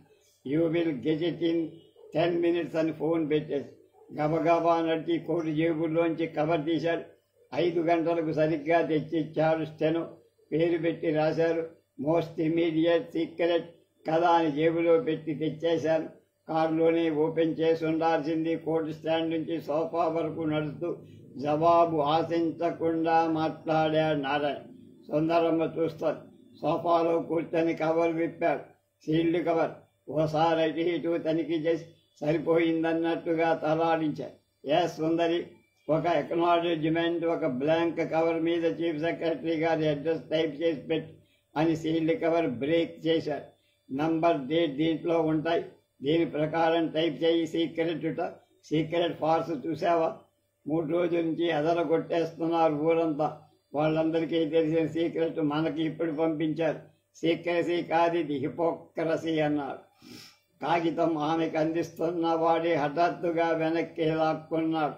6 సెకండ్లలో చదవడం పూర్తయిన ఆ కాగితంలో ఏదో 1/2 నిమిషం పాటు అతని దృష్టి ఆకర్షించట్టే నిలబెట్టి అతని దీర్ఘంగా నిట్టూర్చి తల నిలువుగా ఆడించి సుందరమ్మ గమనిస్తారు. 2 దొంగ చూపులతో ఆమె గమనిస్తోందన్న సంగతి కనిపెట్టాడు. పొద్దున రామచంద్ర రావడం ఇలా అతనికి గుర్తు వచ్చేసింది. ఒక లెటర్ చెప్తా, షార్ట్ హ్యాండ్ నోట్బుక్ పెన్సిల్ తీసుకోని కాగితం మడత పెట్టాడు.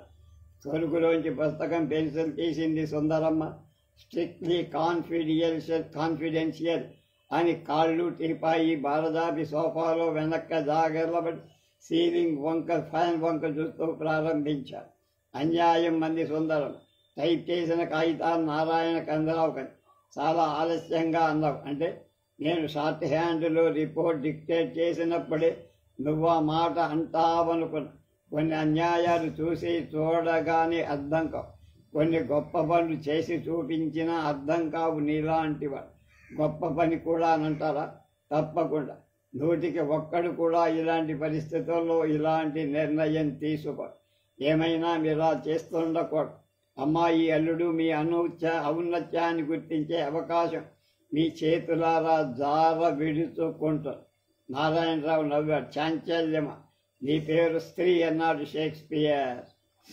ఆ రోజులు పోయాయి. స్థిర నిశ్చలానికి పట్టుదలకి చిహ్నం ఇప్పుడు స్త్రీ. అబ్బో చాలా దూరం వెళ్ళింది. అల్లుడు మంచి ఉపన్యాసమే ఇచ్చాడన్నమాట. సుందరమ్మ మాట్లాడు. నారాయణరావు సంతకం పెట్టడం పూర్తి చేసి కాలింగ్ బెల్ బటన్ నొక్కి సంతకం అయిపోయింది. ఇక ఎవరేమనుకున్నా అంతే. తాంబూలాలు ఇచ్చారు తన్నుకు చావండని. నులక అగ్నిహోత్రావధానులా ఉన్నారు మీరు. నీ అల్లుడు గిరీశం కంటే హీనుడేమో ఆలోచించావా? నా కూతురు బుచ్చెమ్మ కాదు. నా శ్రీమతి మాత్రం ఇవాళెందుకో కొట్టి వెళ్ళి వెంగళప్పగా మాట్లాడు.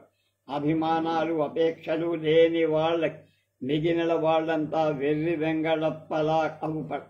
సెంటిమెంటు పరులున్న కళ్ళున్న వాళ్ళ మిగిలిన వాళ్ళందరూ ఔరంగజేబుల్లా కనిపిస్తారు. పెరటి చెట్టు మందుకి కాదన్నారు. అందుకే కాదు, నేను వాడి పెరట్లో చెట్టునని వాడనుకున్నట్టయితే వాడికి ఇదే మందు సార్ అని అటెండర్ లోపలికి వచ్చి ఈ కవర్ అంతికించేసి అప్పుడే తీసుకెళ్లి చీఫ్ సెక్రటరీ గారి బంగళాలు ఆయనకు స్వయంగా అందచేయి కారులో వెళ్ళి అల్లుడు గారు వచ్చారండి అంటూ కారు సరుకు పుచ్చుకున్నాడు అటెండర్. రామచంద్రయ్య లోపలికి వచ్చాడు. అతని మొహంలో ఏదో కొత్త కాంతి కనబడి చిన్నబుచ్చుకుంది సుందరం. అదేమీ గమనించకుండా అతను నారాయణరావుకి నమస్కారం చేశాడు. నమస్కారం మామూలుగా అల్లుళ్ళ మామలు దండం పెట్టేలాంటిది కాదు. ఆఫీసర్లకు తాబేదారులు పెట్టే నమస్తే లాంటిది కాదు. విలక్షణంగా దీర్ఘాయుష్మాన్ భవ అన్నారు. ఎందుకు కలకాలం కష్టాలు పడమన అంది సుందరం. కష్టే ఫలే అన్నాడు నారాయణరావు. చేతిలో ఉన్న ఫలం నోట్లో వెళ్ళేదాకా రూఢి లేనప్పుడు ఇంకా కష్టే ఫలే అంటూ తత్వం చెప్పి మోసం చెయ్యటం ఎందుకు? గొంతులో వెలక్కాయంత ఉక్రోషం అడ్డుపడి సుందరమ్మ ఆ క్షణంలో అంతకన్నే అనలేకపోయి. రామచంద్రయ్య వాళ్ళిద్దరినీ మార్చి మార్చి చూస్తున్నారు. వాళ్ళిద్దరూ తనక్కడ ఉన్నట్టు గమనించకుండా ఒకరి కళ్ళలో ఒకరు చూసుకుంటూ అని చేత్తో ఆగమని సంజ్ఞ చేసి ఆమె మాటని తానే అరికినట్టుగా అరికట్టగలిగినంత దర్పహాసం చేశాడు. మీరా నన్ను ఆపుతున్నారా? ఇంకా ఎన్నాళ్ళు ఆపుతారు అన్న ధోరణి వచ్చేసింది సుందర్. మిమ్మల్ని పెళ్లాడినప్పుడే తెలుసుకున్నా అని హఠాత్తుగా బిగ్గరగా మాట. మీకెవరి మీద ఆపేక్షలు అభిమానాలు లేవు. కాపరానికి వచ్చినప్పటి నుంచి చూస్తాను. పిల్లలు పుట్టినాడుండి దినదినం చెబుతూనే ఉన్నా. వాళ్ళు పెద్దాళ్ళయ్యాక ఇక చూస్తూ ఊరుకోలేక మొరలెత్తుకుంటూనే ఉన్నా. కానీ మీరు ఎప్పటికప్పుడు జావగారిపోతూనే ఉన్నారు. మీ బలం మనకో మన బంధువుల పిల్లలకు పనికొస్తుందని తెలిసిన సమయానికి అస్త్రసన్యాసం చేస్తూనే ఉన్నారు. ఈ చేతకాని తనమో తెలీదు, సిగ్గులేని తనమో నాకంతకంటే తెలియదు. అందరినీ పాలించే నారాయణమూర్తి వారి పేరు పెట్టుకొని అయిన వాళ్ళకి ఆకుల్లో కాని వాళ్ళ కంచాల్లో పెట్టడం ఇదేం బాగా. సుందరి అని గావుపేట పెట్టాడు నారా. అదే ఏమిటి ఇలా మాట్లాడుతున్నా ఫూల్లాగా అన్న. ఎవరు ఫూలో కొంచెం ఆలోచిస్తే తెలుస్తుంది అంది సుందరమ్మ. ఐసే షటప్ అని లేచి వెళ్ళాడు నారాయణరావు. రామచంద్రయ్య నిర్ఘాంతపడి చూస్తాడు. ఐఎమ్ సారీ అన్నాడు నారాయణరావు అలా వెళ్ళగా. ఆ మాటలు అనాల్సింది నేను బాబు అని అక్కడున్న డూప్లికేట్ కాపీ రిపోర్ట్ అతనికి అందించి అతన్ని అత్తరంగా అందుకొంటున్నాడు. శ్రీ చీఫ్ సెక్రటరీ గారి నమస్కారం. పై ఉదహరించిన ఆర్డర్లో నన్ను ఒకానొక ఇంటర్వ్యూ జరపమన్నారు. కానీ కొన్ని కారణాల వల్ల ఆ ఇంటర్వ్యూ జరిపి నేనిచ్చే నిర్ణయం ఏదైనా సరే అది నా వ్యక్తిగత నిర్ణయమే అయిపోయే ప్రమాదం ఉంటుందని భావిస్తూ తదరు ఇంటర్వ్యూ చేసే బాధ్యత నేను స్వీకరించలేనని తెలియజేయటానికి మిక్కిలి విచారిస్తూ కాగితం క్షుణ్ణంగా చదువుకొని చెరువు నవ్వుతో సుందరమ్మకు అందించాడు రామచంద్ర. రాజ్యులు వేరు, రాగద్వేషాలకు అతీతులై ఉండాలి. కనీసం మామగారిని చూసైనా తెలుసుకోలా. ఆనాడు ఆయన అలా రాసి పంపడం మన కుటుంబానికి ఎంతో మేలు. ముఖ్యంగా నాకదెంతో ఉపకారం. పెద్ద ఫిక్స్లో పెట్టేశారే నన్ను అన్నాడు శివయ్య.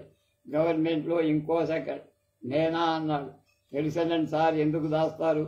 ఈ ఇంటర్వ్యూ అసలు మీరు కండక్ట్ చేయవలసిందట. కారణాంతరాల వల్ల అది స్వీకరించలేదట. అందుకని ఈ ఉరిశిక్ష నాకు విధించారు. ఉరిశిక్ష కాదు, ఏం కాదు. మీరు కూడా అలా అంటే ఎలా? ఏదో ఒకటి మీ ప్రసాదమేగా ఇది. చెప్పండి బాబు, చెప్పండి. ఈ ఇంటర్వ్యూలో ఏదో పితలాటకం ఉంది. రేపు ఉదయం పంపిస్తారట. డీటెయిల్స్ ఎంగేజ్మెంట్స్ మీద ఎత్తుకోకుండా టెలిఫోన్ ఫిక్సప్ చేశారు. ఇంకేం దయచేయండి. క్లూ ఇవ్వండి. క్లూ ఏం కర్మ, వివరాలే ఇచ్చాను చీఫ్ సెక్రటరీ గారికి పంపిన రిపోర్ట్లో. మీ రిపోర్ట్ కాపీ నాకు పంపాలా? ఐసి, దానికి నేనేం చెయ్యగలను? మీరు సాల్వ్ చెయ్యలేని ప్రాబ్లం నేను సాల్వ్ చెయ్యగలనా అని చీఫ్ సెక్రటరీ గారు అనుకున్నారు. మీరు కూడా అనుకుంటున్నారా? నాకు ముందే తెలుసు అందులో సమస్య నేను తప్ప ఎవరైనా సరిగ్గానే సాల్వ్ చేస్తారు. ఐసి అయితే ఇది మీ స్వవిషయం అన్నమాట. ఏమో మీరే ఊహించుకోండి. ఏం ఊహించుకోక్కల్లా. నేను ఇంకా ఏదో పెద్ద ఒత్తిడి వస్తోంది కాబట్టి చీఫ్ మినిస్టరా, ఫైనాన్స్ మినిస్టరా, చీఫ్ సెక్రటరీయా, బోర్డు మెంబర్సా ఎవరినా ఇందులో ఊరికే స్పెక్యులేట్ చేస్తారు. అఫ్కోర్స్ వాళ్ళు లేకపోలేదు ఈ రింగులో. తెలిసిపోయిందని సార్, వాళ్ళెవరో ఉన్నారన్న కారణం చేత ఇలాంటి బాధ్యతల్ని మీరెన్నడూ మరొకరికి మీదికి షిఫ్ట్ చెయ్యాల. అంచేత ఇందులో ఎవరో మీ స్వంత మనుషులే. నేనేం చెప్పను అన్నాడు నారాయణరావు నిర్లిప్తంగా, కొంచెం నిష్కర్షగా. ఇప్పటికి చెప్పిందే చాలా ఎక్కువ. ఇంతకన్నా నేనేం చెప్తారు? ఇంకేం చెప్తారు? ఇందులో మీరు అనుకున్నాడు శివయ్య. మిగతాది నేను చూసుకుంటాను sir, you can leave it to me అన్నాడు చిరునవ్వు. నారాయణరావు అప్పుడు నవ్వాడు. శివాయ విష్ణు రూపాయ. పడమటి గాలి అంటే నా ఉద్దేశం పాశ్చాత్య సంస్కృతి అని.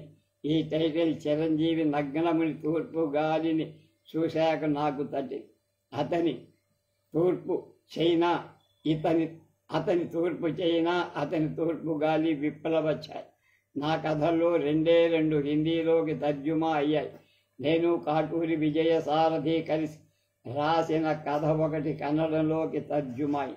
అయితే ఈ కథ మాత్రం హిందీలోకి కన్నడంలో కూడా అనువాదమై.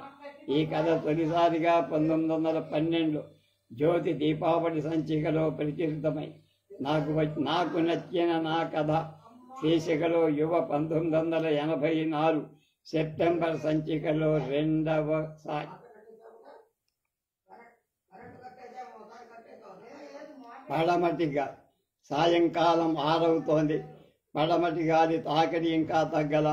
కందిపోతున్న బుగ్గల మీద 4 నిమిషాలకోసారి కూటికుల పౌడర్ అద్దిన వెత్తని రుమాలుతో సేద తీర్చుకుంటూ ఊరికి పడమరగా ఉన్న కనక సుందరం గారి బంగళాకి నడిచాను మైలున.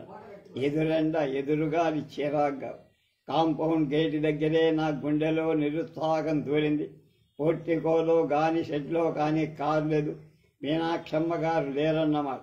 గేటు దాటి లోపలికి వెళ్ళా. పోర్టికో దగ్గర మెత్త మీద కూర్చొని అనసూయమ్మ గారు ఎల్లాన్ కవర్ రాస్తోంది.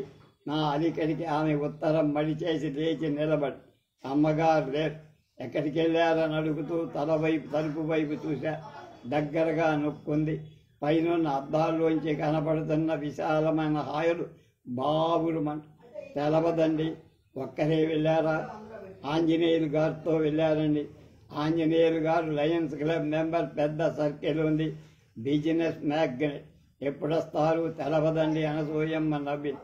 నా ప్రశ్న తెలివి తక్కువ ప్రశ్నలా దానికి అనిపించుండదు. ఆంజనేయులు గారితో వెళ్తే ఎప్పుడొస్తారో ఎవరూ చెప్పలా. అయినా అలా అంటానికి వీల్లేదు. నేను వస్తానని తెలిసే ఎందుకు వెళ్ళిపోయారు చెప్పమా అన్నాను. అది నన్ను నేనే వేసుకున్న ప్రశ్న. అందుకే అన్నట్లుగా అనసూయమ్మ మాట్లాడ. ఆంజనేయులు గారు వచ్చి ఏదో ప్రోగ్రాం ఫిక్స్ చేస్తే ఎందుకు అన్న ప్రశ్న వేయకుండా బయలుదేరుతారు మీనాక్షమ్మ. ఆ సంగతి తెలిసి కూడా అనసూయమ్మ మాట్లాడకపోయి ఉండదు.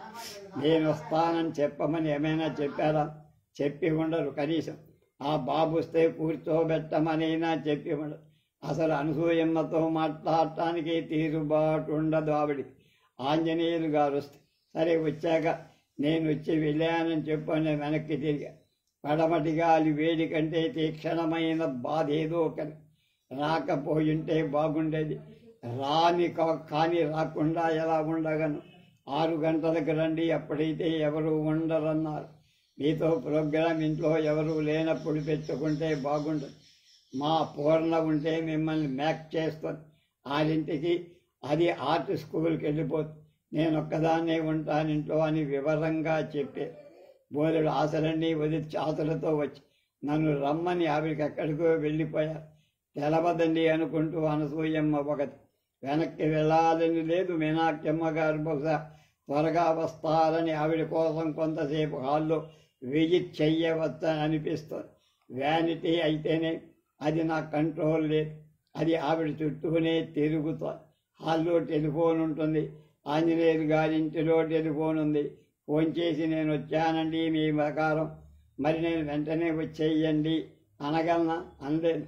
ఆ అక్క నీవే నాకు ఎక్కువే, నేను నీకు. నా వెర్రి కానీ ఆంజనేయులు గారు ఆవిడ ఈ వేళప్పుడు ఆయనింటికి ఎందుకు వెళ్తారు?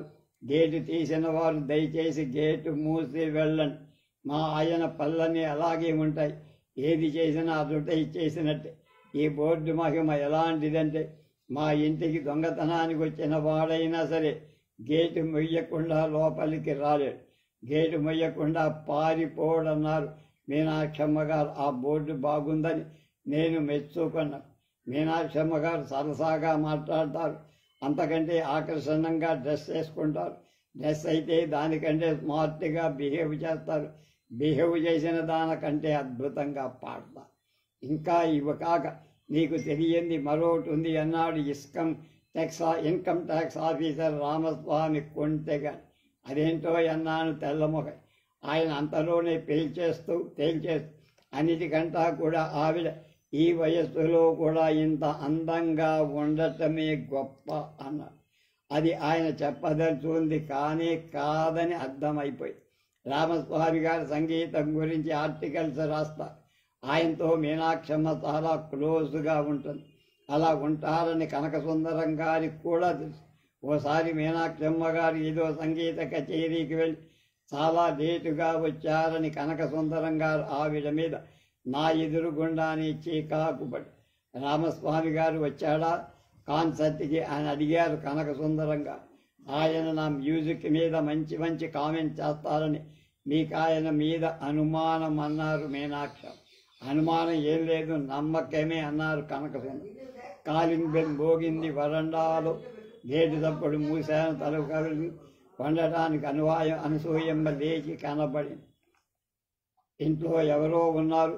యామిని కళ్ళలో కదలాడి.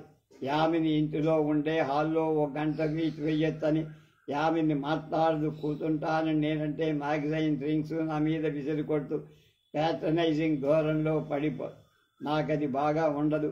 గంటసేపు మీనాక్షమ్మ గారి కోసం వెయిట్ చెయ్యాలంటే 2 గోల్డ్ స్పాట్లు ఉండి తీరాలా. వెయిట్ చెయ్యడం ప్రాబ్లమే. మీనాక్షమ్మ గారు ఇండిఫినిట్లీ లేట్ నడుస్తున్న ట్రైన్ లాంటి వారు. ఆవిడ కోసం వెయిట్ చేయడం ఇంకా పెద్ద ప్రాబ్లం. మీనాక్షమ్మ గారి కోసం వెయిట్ చేస్తూ యామినికి ఎదురుగా కూర్చోవడం సొల్యూషన్ లేని ప్రాబ్లం. కానీ తప్పేట్లా. యామిని పూర్ణ తిలక్ కనకసుందరం మీనాక్షమ్మ గార్ల ప్రథమ పుత్రిక. బిఏ ఫైనల్ పరీక్ష 3 ఏళ్ల నుంచి వ్రాస్తున్న అసూర్యం మోడర్న్ ఆర్ట్ నేర్చుకుంటూ మోడర్న్ ఆర్ట్ కన్నా అయోమయంగా దుర్గ్రాహ్యం అయిపోయి హైబ్రో గరల్ ఇంట్లోంచి పరిగెత్తుకుంటూ వచ్చేసి ఆమె మాట్లాడితే వినాలుంటుంది కానీ వింటే మోహం మొత్తుతుంది. సారీ మాస్టారు, మమ్మల్ని టౌన్లోకి వెళ్ళింది మమ్మీ. అర్జెంటుగా జడ్జి గారి మిసెస్ నుంచి ఫోన్ కాల్ వస్తే 1 or 2 అవర్స్లో రిటైర్ అయిపోతుంది. మీరొస్తే ఎంగేజ్ చెయ్యమంది ప్లీజ్ కానీ. ఆంజనేయులు గారితో వెళ్ళారని అనసూయమ్మ చెప్పింది. Don't mind what the dirty bitch said. నిస్సహాయంగా ఆమె వెంట నడిచాను. మీరేంటి ఎలా ఉన్నారన్న ఉలిక్కిపడి వెనక్కి తిరిగి చూసింది. ఎలా ఉన్నానే మంది దబాయించింది. బాగా అలసిపోయినట్టున్నారు. అంతేకాదు ఆ మాట్లాడుతుంటే ఆల్కహాల్ వాసన వస్తోంది. జుట్టంతా రేగి ఉంది. కళ్ళు నిద్రమత్తును సూచిస్తూ సగమే విడి ఉన్నాయి.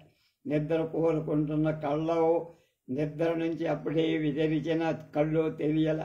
మీనాక్షమ్మ గారుంటే ఆమెను తాగనివ్వరు. ఆవిడ కాస్త అలా వెళ్ళనిచ్చి ఈవిడ గారు డ్రింక్ పోసుకొని ఉంటుందనుకొని భయపడి మెట్లెక్కి వరండా దాటి హాల్లోకి వచ్చాను. ఓ అంది యామిని చిత్రమైన పూసలో ఒళ్ళు విరుచుకుంటూ. I should have fallen please in minutes.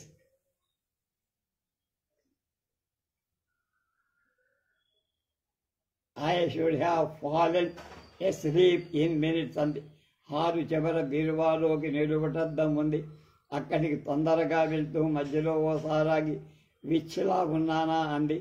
మళ్ళీ అవయవాలు తొందరగా కదిలేట్లుగా చురుగ్గా అటు తిరిగి అద్దం దగ్గర చేరింది. God I look so horrible అని. హారు తలుపు దాటి లోపలికి వచ్చింది అనసూయమ్మ. బాబు దీని మీద అడ్రస్ రాసి పెట్టరు అని నాకు ఇంగ్లాండ్ కవర్ అందిస్తూ యామిని తన గదిలోకి Bantu Pilli Narayanamurthy fitter diesel workshop Kharagpur railway station Anasuyamma చెప్పిన అడ్రస్ రాస్తున్నా. ఇందాక మీరు వచ్చినప్పటికీ పెద్దమ్మాయి గారు తలుపులేసుకొని గదిలో కూర్చున్నారండి. మీరు వచ్చారని చెబితే తిడతారని చెప్పలేదండి అంది అనసూయం.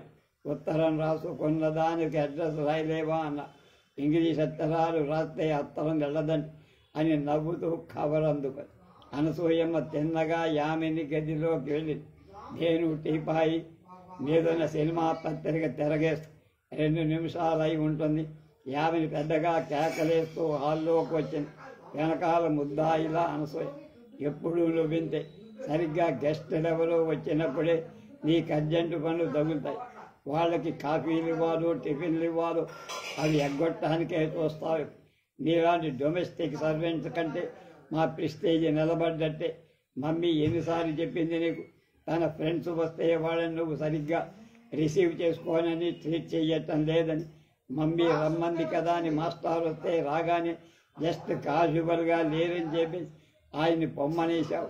సరే మమ్మీ రాగా చెబుతాదని నీ పని అంటూ, ఇప్పుడే వస్తానమ్మా, అమ్మగారు వచ్చేసరికి కండకపోతే అడగండి అంది అనసూయ.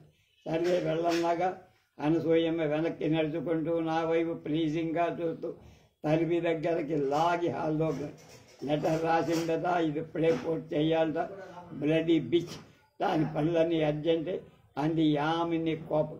మళ్ళీ ఇంతలోనే కైండ్గా పోయి నా రూమ్లో కూర్చుందిగా, రండి మాస్టారు, I would like a bath, mean why మీరు నా బొమ్మలు చూద్దరు కానీ నోను, మీరు ఇంకా పోస్ట్ ఫోన్ చేయాల్సిన వీలు లేదంటే, నేను ఇండిపెండెంట్గా వేసిన మీరొక్కటి చూడలేదు, that is very much unlike you అంతే. నేనేదో అందామని గొంతు సవరిస్తుకొని అంతే. హాలు తలుపు దగ్గరికి వెతుకుకొని ద్వారం దగ్గర నిలబడి జస్ట్ ఎ మినిట్ అంది. గదిలోకి వెళ్ళి అందులోంచి మీనాక్షమ్మ గారి గదిలో ఉన్న తలుపు తెరిచి అందులోకి వెళ్ళి మీనాక్షమ్మ గారి గదుపు హాల్లో కూడా తెరిచి ఉండగా సరాసరి వెళ్ళక ఈ రూట్ ఎందుకు అనకు ఆశ్చర్యం. నన్ను రమ్మని తలాడించి వేసిన ఆజ్ఞ ప్రకారం మీనాక్షమ్మ గదిలోకి వెళ్ళా. ఆమె స్టీరియో సెట్ ప్లగ్ మెయిన్లో దించి వైరంతా పొందిగ్గా స్పీకర్లు రెండు దాని మీద పెట్టి బాలమురళి రికార్డులను అగ్గిపెట్టి అట్టపెట్టి తీసుకొని స్టీరియో స్పీకర్లు నేను తీసుకొని ఇద్దరం హాల్లోకి అడ్డంగా నడిచి ఆ వైపు చివరగా ఉన్న గదిలోకి వెళ్ళాం. ప్లీజ్ బీ సీటెడ్ మాస్టర్, చైర్లో కంఫర్టబుల్గా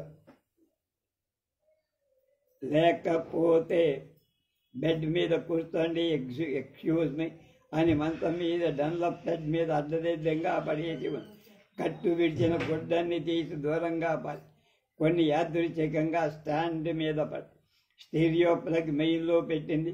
స్పీకర్లు రెండింటినీ వేరు చేసి వాటి పిన్స్కి సాకెట్లో పెట్టింది. రికార్డ్ పెట్టుకోరు అంది వయ్యారంగా వంగి కళ్ళతోనూ. నేను తలాడించాను, వేసుకుంటాడే అన్నట్టు. Now tell me what would you have. No I don't bother yourself అన్నా. నా మాట నాకే చిరాకెత్తి నెత్తి మీద ఒకటి ఇచ్చుకోవాలంటే tea, coffee, Gold Spot, Coca Cola, anything you want అని కొంటే కానీ ఎనీ డ్రింక్స్ యూ వాంట్ అని. వద్దండి, మమ్మీ నన్ను చైర్ చేస్తోంది, మిమ్మల్ని అలా వదిలేస్తే. నేను ఆవిడతో చెప్తాగా, no you must take something. All right, మీరు ఎలాగూ చెప్పరు, నేనే సెలెక్ట్ చేసేస్తా. No choice for now. ఈ లోపుగా భుజం మీద వేసుకున్న చీరా, జాకెట్టు, అటాచ్డ్ బాత్రూమ్ తలుపు మీద పడి excuse me for a brief absence అంది. ఆటోమేటిక్గా తాళం పడిపోయిన గది తలుపు తెరిచి హాలు లోపుకి వెళ్ళి నేను లేచి దైవాదిదేవ శ్రీవాసుదేవ అని రికార్డు వేసుకొని ప్లేయర్ స్పీడ్ అడ్జస్ట్ చేసుకొని రికార్డు సెట్ మీ మెట్టు మీద పెట్టి ఆన్ చేసి మధురమైన బాలమురళీ కృష్ణ స్వంత స్వరంలో మహత్తరమైన సంగీతం వినే మత్తుకు సిద్ధం సాగాను. 2 నిమిషాలైంది. చేతిలో పెద్ద రైల్వే సైజు గ్లాసులో గదిలో అడుగుపెట్టింది. గ్లాసులో ఏదో డ్రింక్ ఉంది, విస్కీ, సోడా కావచ్చు, సుగంధి షర్బత్ కావచ్చు, రంగును బట్టి చెప్పడం కష్టం, రుచి చూస్తే తప్ప. తలుపు పెద్దగా చప్పుడుతో మూసి I know you like it, ఓసారి మమ్మీ ఆఫర్ చేస్తే పుచ్చుకున్నారని గ్లాసు అందించబోయి నేను వద్దన్నట్టు చెయ్యాలి. డ్రింక్ తీసుకుంటూ మ్యూజిక్ ఎంజాయ్ చేయండి నరసరాజు గారు, బాగుంటుందని ఆపుకోలేని నవ్వుతో అంది. ఆమె తొడుక్కున్న గురు షర్టు మీద ఏదో ద్రావకం వలికిన చిహ్నాలుండే. మెడ దగ్గర, రొమ్ము దగ్గర, ఇంకా లోపలికి జారువారి ప్రవహించినట్టుంది. ఆమె ఇందాక నేను రాకముందు కొంచెం తాగిందన్నది ఖాయం. మళ్ళా ఇప్పుడు మరో గ్లాస్ ఫ్రిడ్జ్ దగ్గర నుంచుకొని గల్పు చేసినట్టుంది. రా కొట్టేయడం దాకా వచ్చిందా? Okay, it's left to you అని గ్లాసు నాకు దగ్గరగా పెట్టేసింది. సెల్ఫ్లో మీదనే ఉన్నాయి నా పిక్చర్స్, అవి చూడడం మాత్రం మర్చిపోకండి. మ్యూజిక్లో పడి మీకు మమ్మీకి మ్యూజిక్ ఉంటే మరేం అక్కర్లా. అఫ్కోర్స్ నేను పెద్ద ఆర్టిస్టునని క్లెయిమ్ చెయ్యను, కానీ ఆర్ట్ ఒక పర్వతమైతే దాని స్లోప్స్ మీద పుట్టిన పల్టీలు నా బొమ్మలు అని అల్లరిగా చూస్తూ బాత్రూములో దూరింది యామిని. ఈవేళ నా 6 శత్రువులను అంటున్నాడు బాలమల్లి కృష్ణ వాసుదేవుడితో ధ్యానం. కిందటేడు నేను ఇక్కడ పీజీ సెంటర్లో ఎంఏ చదవటానికి వచ్చిన కొత్తలో డాక్టర్ చంద్రశేఖరం గారు నన్ను కనక సుందరానికి పరిచయం చేసి, కనక సుందరం గారు పడమటి దేశం పెద్ద ఇంజనీరు. 3 ఏళ్ల క్రితం వరకు శ్రీశైలం ప్రాజెక్టులో పనిచేస్తూ ఉండేవాట. కాంట్రాక్టుల దగ్గర బాగా డబ్బులు కొట్టేసి గవర్నమెంట్ స్టోర్స్లో సరుకు మాయం చేసి ఇలాగ ఇనపెట్టకి లకార గుణింత నేర్పాడట. ప్రభుత్వం వారు ఇతనేదో చెయ్యాలని, ఈయనేమో ప్రభుత్వం వారు తనేమీ చెయ్యకుండా చూసుకోవాలని ప్రయత్నాలు చురుగ్గా జరగ ఈయన రిటైర్ అయిపోవడం అనే మధ్య మార్గం దొరికి ఇప్పుడు కాంట్రాక్టులు చేస్తున్నాడు. డిపార్ట్మెంట్లో పెద్ద పెద్ద ఇంజనీర్లంతా ఎదిగున్న వాళ్ళు కావటం వల్ల ఈ పైన పని 3 పాళ్ళు సిమెంట్ 6 పాళ్ళు ఇసగా వేసినట్టు కాంక్రీట్గా ఉంది. కనక సుందరం గారి భార్య మీనాక్షమ్మ గారు, ఆవిడ పెద్ద సంగీత విద్వాంసురాలు. 37 ఏళ్ళు. చెంబై వైద్యనాథ భాగవతాలు, జిఎన్ బాలసుబ్రహ్మణ్యం, మధురై మణి అయ్యర్ మొదలైన తమిళ విద్వాంసులతో ఆవిడికి సన్నిహితమైన పరిచయం. వారి శుశ్రూష ఆవిడికి ఒక పెద్ద ఎస్సెట్. మీనాక్షమ్మ గారి ద్వారా కనక సుందరం గారి డబ్బులో చెప్పుకోదగ్గ భాగం సంగీత పరిశ్రమల మీద కచ్చబక తప్పల. మంచి టేప్ రికార్డర్, లెక్కలేనని టేపులు, స్టీరియో, అంతులేని రికార్డులు, ఇలా ఇంట్లో ఆవిడకొక పెద్ద మ్యూజిక్ లైబ్రరీ. చుట్టుపక్కల ఏ ఊళ్ళో సంగీత కచేరీ జరిగిన కుటుంబం 50 మంది కార్లు వెళ్ళి ప్యాటర్న్ టికెట్స్తో విని రావాల్సిందే. సంగీత విద్వాంసులకి, సంగీత కళాభిమానులకి ఇంటికి ఆహ్వానించి విందులు మందులు ఇవ్వటం ఒక ప్రత్యేక హాబీ ఆవిడి. వాళ్ళ 2వ అమ్మాయి హేమలత నా దగ్గర ట్యూషన్ చెప్పించుకోవడం ద్వారా నాకు ఆ ఇంటితో సంబంధం. నాది ఖరీద చిత్రమైన కెరీర్. స్కూల్ ఫైనల్, పియూసీలో మ్యాథమెటిక్స్, ఫిజిక్స్, కెమిస్ట్రీ, బిఏలో హిస్టరీ, తెలుగు, బిఈడి చదివి 3 ఏళ్ళు టీచర్ సర్వీసు. స్టడీ లీవ్ మీద ఎంఏ చదువు, అందులో సబ్జెక్ట్ ఇంగ్లీష్. హేమలత 2 సార్లు మెట్రిక్ తప్పింది. English, maths, physics, chemistry English మీడియంలో చెప్పాలట. తెలుగు మాత్రం తెలుగులోనే చెబితే చాలు. ఇవన్నీ చెప్పగల టీచర్ని నేనొక్కడినే దొరికినట్టు. అవన్నీ అలా సంగీతం అంటే చెప్పుకోసుకునే గుణం, అభిరుచి నాకు ఉండటం వల్లనే నాకు ఆ ఇంట్లో ప్రవేశం దొరికిందక తనకతం. నన్ను మొదట వారికి పరోక్షంగా పరిచయం చేసిన డాక్టర్ చంద్రశేఖరం గారు ఒక సంగీత కచేరీ యథాలాపకంగా రావడం జరిగింది. అప్పుడు ఆయన నన్ను కనక సుందరం దంపతులకు ప్రత్యక్షంగా పనిచే. How did it happen, you are here అని కనక సుందరం గారు ఆశ్చర్యపడటం. బికాజ్ ఐ లవ్ మ్యూజిక్ అని చెప్పడం. Then we should love to take him to our fold అని మీనాక్షమ్మ గారు సెటిల్ చెయ్యటం జరిగింది. హేమా కాన్వెంట్ పిల్ల, ఇంగ్లీష్ తప్ప తెలుగులో అస్సలు మాట్లాడేది కాదు. అనసూయమ్మ గారి కొంచెం కూడా ఇంగ్లీష్ రాదని ప్రైమరీ వాండ్స్ తెలుగులో ఎక్స్ప్రెస్ చేయాల్సి వస్తోందని విసుక్కునే ఆమెకు ట్యూషన్ చెప్పడం అనాక మరపురాని అనుభవం. అగ్ని పరీక్ష కూడా. వారానికి 6 రోజులు, రోజుకి 3 గంటలు చెప్పాలి. 3 గంటల్లో రాజ్ కపూర్ సినిమాలాగా 2 ఇంటర్వల్స్. ఒకసారి డ్రింక్ తీసుకొని వాళ్ళ మమ్మీ దగ్గర బ్రష్ అప్ అయ్యి వచ్చేది. మరోసారి వెళ్ళి డ్రెస్ చేంజ్ చేసుకొని వచ్చేది. ఈ 2 ఇంటర్వల్స్ తర్వాత చెప్పబోయే సబ్జెక్టులు నెమరు వేసుకోవడానికి నాకు పనికొచ్చాయి. ట్యూషన్ టైమ్స్లో కాక ఎప్పుడూ కూడా ఏమో నాకు ఎదురుగా కూర్చోలే. సోఫా సెట్లో భాగంగా ఉండే సోఫాలో నా పక్కనే కూర్చునేది. వీలైనంత వరకు చదువు చెప్పనీయకుండా నన్ను పక్కదారి పట్టించేది. మూవీ స్టోరీస్, కామిక్స్ వర్ణించుకుంటూ పెళ్ళున నవ్వుతూ తుళ్ళి పడుతుంది. గోడికోసారి how do you like this lungi అనో, how do you feel I look in the jeans అనో ప్రశ్నించి చెప్పేదాకా వేధించి తినేది. ఎక్సలెంట్ అనో, వండర్ఫుల్ అనో, ఫెంటాస్టిక్ అనో, స్టాక్ ఆన్సర్స్ చెబితే ద్వాభలే. Feel it and tell me యార్ అని నా మీద చెయ్యి తొడ మీద వేసుకొని యార్ అన్నందుకు సారీ చెప్పేసి ముఖం మీద కొత్తగా లేస్తున్న పింపుల్, వీపు మీద సడన్గా తెగిపోయిన బటన్ లాంటివేవో రోజుకొకటి ఇన్వెంట్ చేసి వాటిని మెండి చెయ్యమని పురమాయించే. 18 ఏళ్ళు వచ్చి 20 ఏళ్ల దానిలా కనబడు. తనకంటే 7 ఏళ్ల పెద్ద అయిన యువకుడి దగ్గర అంత క్లోజుగా ఉండే ఏ యువతి అయినా చూటర్కి అగ్ని పరీక్ష. చెయ్యి దొరకకుండా కాలు జారకుండా ఆ 90 రూపాయల ఉద్యోగాన్ని అలా కష్టంతో నెట్టుకొచ్చి చివరికి ఎలాగో హేమ మెట్రిక్ పాస్ అయిపించా. హేమ నా ట్యూషన్ వల్లనే పాస్ అయిందని నేను గర్వపడుతున్న రోజు, వాళ్ళ మమ్మీ నన్ను థ్యాంక్స్ చేస్తున్న రోజు, రిజల్ట్స్ వచ్చిన రోజు హేమ నా గురించి చాలా నిర్దయగా చెప్పి తను లెసన్స్ ఎగ్గొట్టడానికి చేసిన ప్రయత్నాలు ఏవీ కూడా నేను పసిగట్టలేకపోయానని, తను నన్ను అట్రాక్ట్ చేయడానికి చేసిన ట్రిక్స్ మాత్రం విత్ స్టాండ్ అయ్యానని. 2 విద్రోహ చర్యలు. నేను రెండింటినీ విజయవంతంగానే ఎదుర్కొ. అది గ్రహించి నన్ను కాంప్లిమెంట్ చేయాల్సింది పోయి ఇలా కామెంట్ చేసిందన్నమాట. పోని కనక సుందరం గారైనా నా వైపు ఒక్క మాట వేయ. పైగా that's true my child, your such a dominating figure.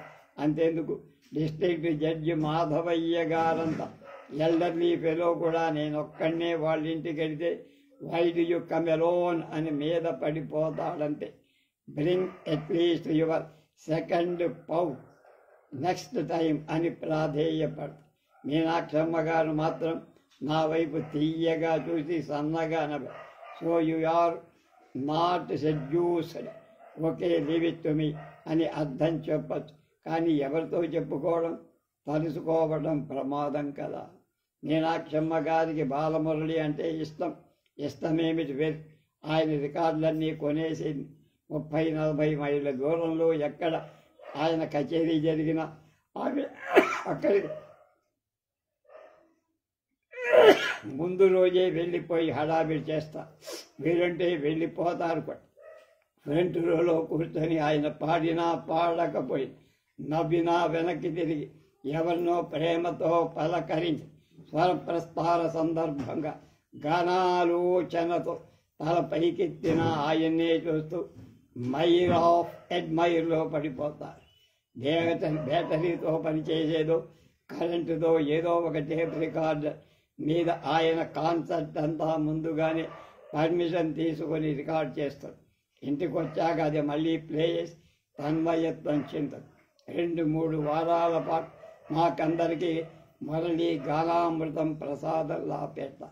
Meenakshi గారికి బాలమురళీకృష్ణ అంటేనే కాక ఆయన అడ్మైరర్స్ అన్నా కూడా వల్లమాలి.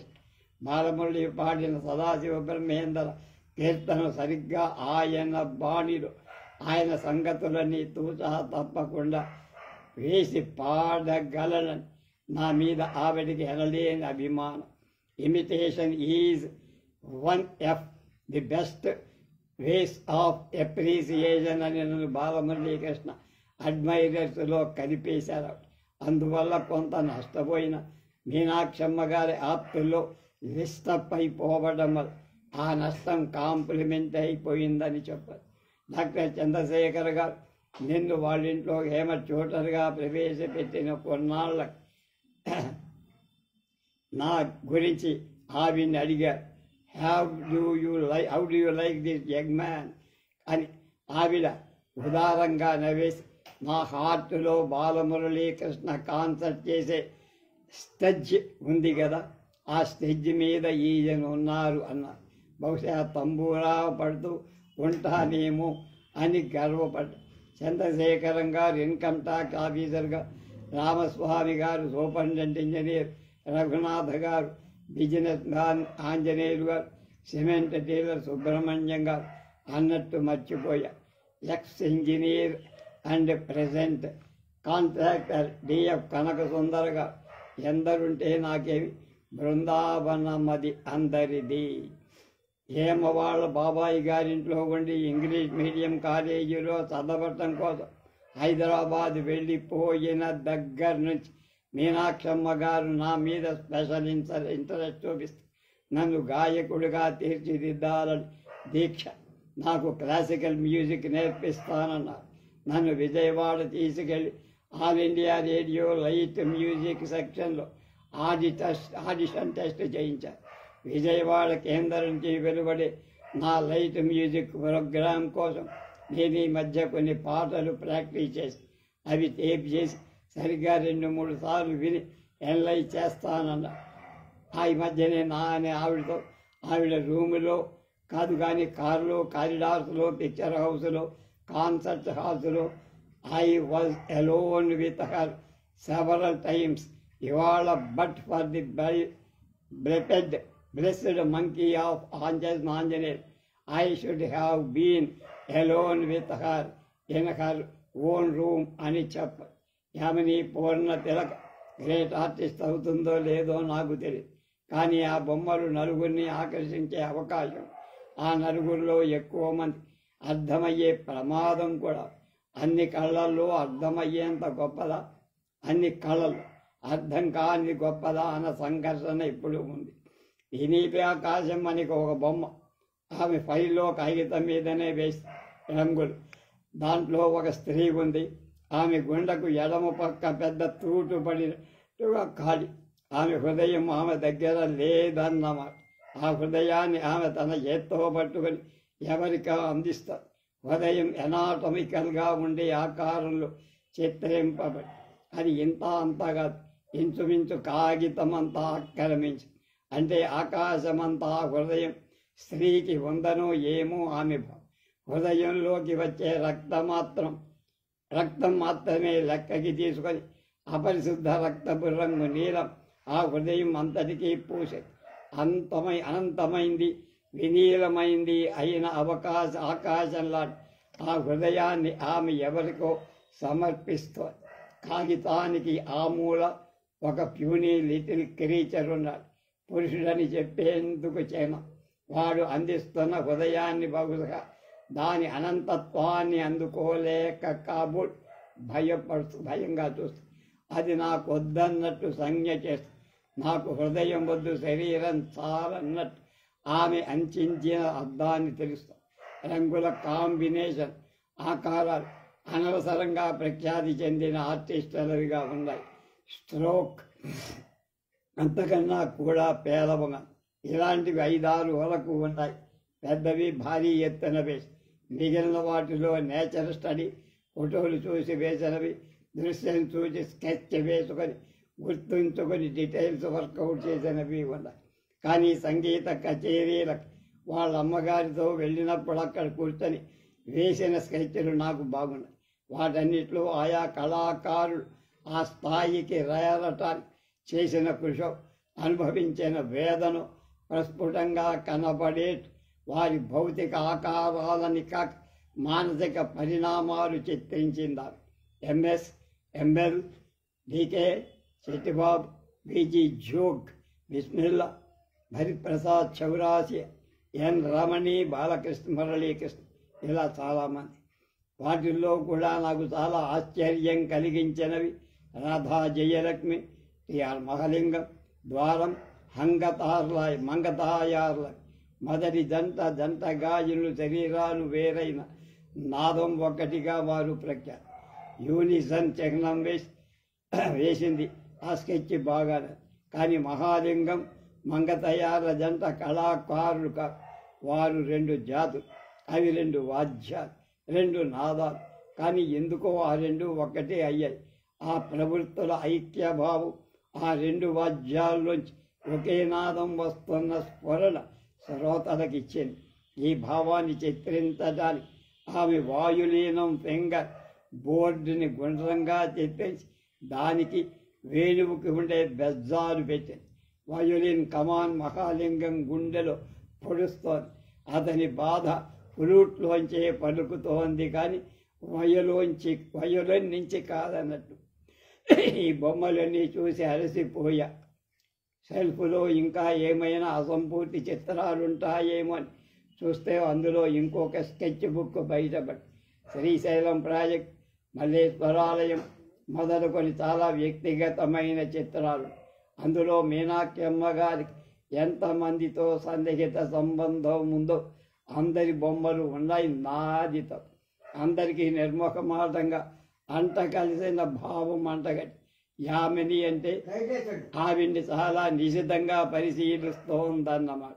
అందులో నేనందుకు సంతోషించి పేజీలు తిరగేస్తూ ఉంటే నన్ను ఆశ్చర్యంగా పడేసిన మరో బొమ్మ హేమా నేను హేమకి కామిని భావం ఇచ్చింది. ఆ బొమ్మలో సాత్వికత ఉంది. బొమ్మ కింద ఏదో రాసి మళ్ళీ తెలియకుండా కొట్టి అది చదవటానికి ప్రయత్నం చెయ్యగా నేను నువ్వైతే అతను కాడు అని అస్పష్టంగా అర్థమైంది. నమ్మకం కలగల. ఆ పుస్తకం వెంటనే దాచేశా. అది ఎవరికైనా చూపించే ఉద్దేశం యామినికి ఉన్నట్టు తోచదు. పుస్తకం పైన అట్ట మీద ఒక అడ్రస్ ఉంది. Bantupilli Narayanamurthy fitter, diesel workshop, Kharagpur railway station. ఆ అడ్రస్ ఎక్కడో చూశాను. అనసూయమ్మ ఉత్తరం మీద నేను ఇందాక రాసింది 1 నిమిషంలో గుర్తొచ్చి, ఎవడి నారాయణమూర్తి అనసూయమ్మకి మాత్రం కావలసిన వాడే. అయితే వీడి అడ్రస్ యామినికి ఇంత రహస్యంగా దాచిన ఈ స్కెచ్ బుక్ వెనకాల ఎందుకు? ఆమె చేత కూడా అనసూయమ్మ కొన్ని ఉత్తరాల మీద అడ్రస్ రాయించుకునే ఉండొచ్చు కానీ ఆ అడ్రస్ ఈమె ఇంత గుట్టుగా ఉన్న ఈ పుస్తకంలో ఎందుకు నోట్ చేసుకు?